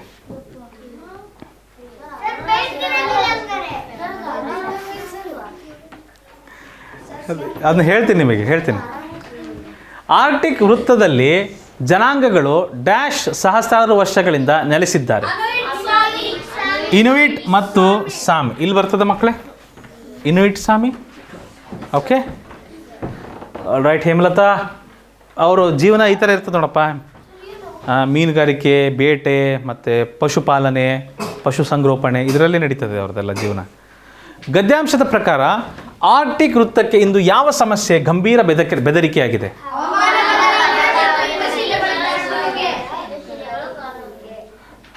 ಹಿಮಶಿಲೆಗಳ ಕರಗುವಿಕೆ, ಹವಾಮಾನ ಬದಲಾವಣೆ. ಕರೆಕ್ಟಾ ಮಕ್ಕಳೇ? ಆಪ್ಷನ್ ಡಿ ಇದಕ್ಕೆ ಸರಿಯಾದ ಉತ್ತರ. ಭಾಳ ವೇಗವಾಗಿ ಕರಗ್ತಾ ಇದೆ ಮಕ್ಕಳು ಇವಾಗ ಹಿಮಶಿಲೆಗಳು. ಈ ಗದ್ಯಾಂಶಕ್ಕೆ ಸೂಕ್ತವಾದ ಶೀರ್ಷಿಕೆ ಯಾವುದು? ಆರ್ಟಿಕ್ ವೃತ್ತ, ವಿಶೇಷತೆ ಮತ್ತು ಸವಾಲುಗಳು, ಧ್ರುವೀಯ ಪ್ರಾಣಿಗಳು, ಹವಾಮಾನ ಬದಲಾವಣೆ, ಸ್ಥಳೀಯ ಜನಾಂಗಗಳು. Option B. ಇದು ಹಿಮ ಎಷ್ಟಿದೆ ಅಂತ ನೋಡ್ತಿದ್ರೆ ಇದು ಭಾಳ ಚಿಕ್ಕದಿದು. ಇದು ಭಾಳ ಚಿಕ್ಕದೊಂದು. ಇಷ್ಟೆಷ್ಟಿದೆ ಇದು. ಇದಕ್ಕೂ ಭಾಳ ಎತ್ತೆತ್ತರದೆಲ್ಲ ಇದೆ. ಪರ್ವತಗಳ ಥರ ಕಾಣ್ತದಲ್ಲ, ಆ ಥರನೂ ಇದೆ. ಇದಿಷ್ಟಿದ್ರೆ ಇದರ 90 ಭಾಗ ಕೆಳಗಿರುತ್ತೆ. ಎಷ್ಟು ದೊಡ್ಡದಿರಬೇಡ ಅದು. ಹೌದಲ್ವಾ? ಹೌದು, ಅದಕ್ಕಿಂತ 9 ಪಟ್ಟು ಇರುತ್ತೆ. 9 ಪಟ್ಟು ಕೆಳಗಿರುತ್ತೆ. ಆಲ್ರೈಟ್ ಮಕ್ಕಳೇ, ನಾವು ಇಷ್ಟು ವಿವರಣೆಯೊಂದಿಗೆ ನಮ್ಮ ಕಿರು ಪರೀಕ್ಷೆ 14ರ ವಿವರಣೆ ಇಲ್ಲಿಗೆ ಮುಗಿಸ್ತಾ ಇದ್ದೀವಿ. ಮುಂದಿನ ತರಗತಿಯಲ್ಲಿ ಕಿರು ಪರೀಕ್ಷೆ 15ರ ವಿವರಣೆಯೊಂದಿಗೆ ನಿಮ್ಮನ್ನು ಕಾಣಬಯಸ್ತೀನಿ. ಅಲ್ಲಿವರೆಗೂ ನಿಮ್ಮ ಅಭ್ಯಾಸ ನಿರಂತರವಾಗಿರಲಿ. ನೆನಪಡಿ, ಈಸಿ ಪೀಸಿ ಕ್ಲಾಸಸ್ ನಿಮ್ಮ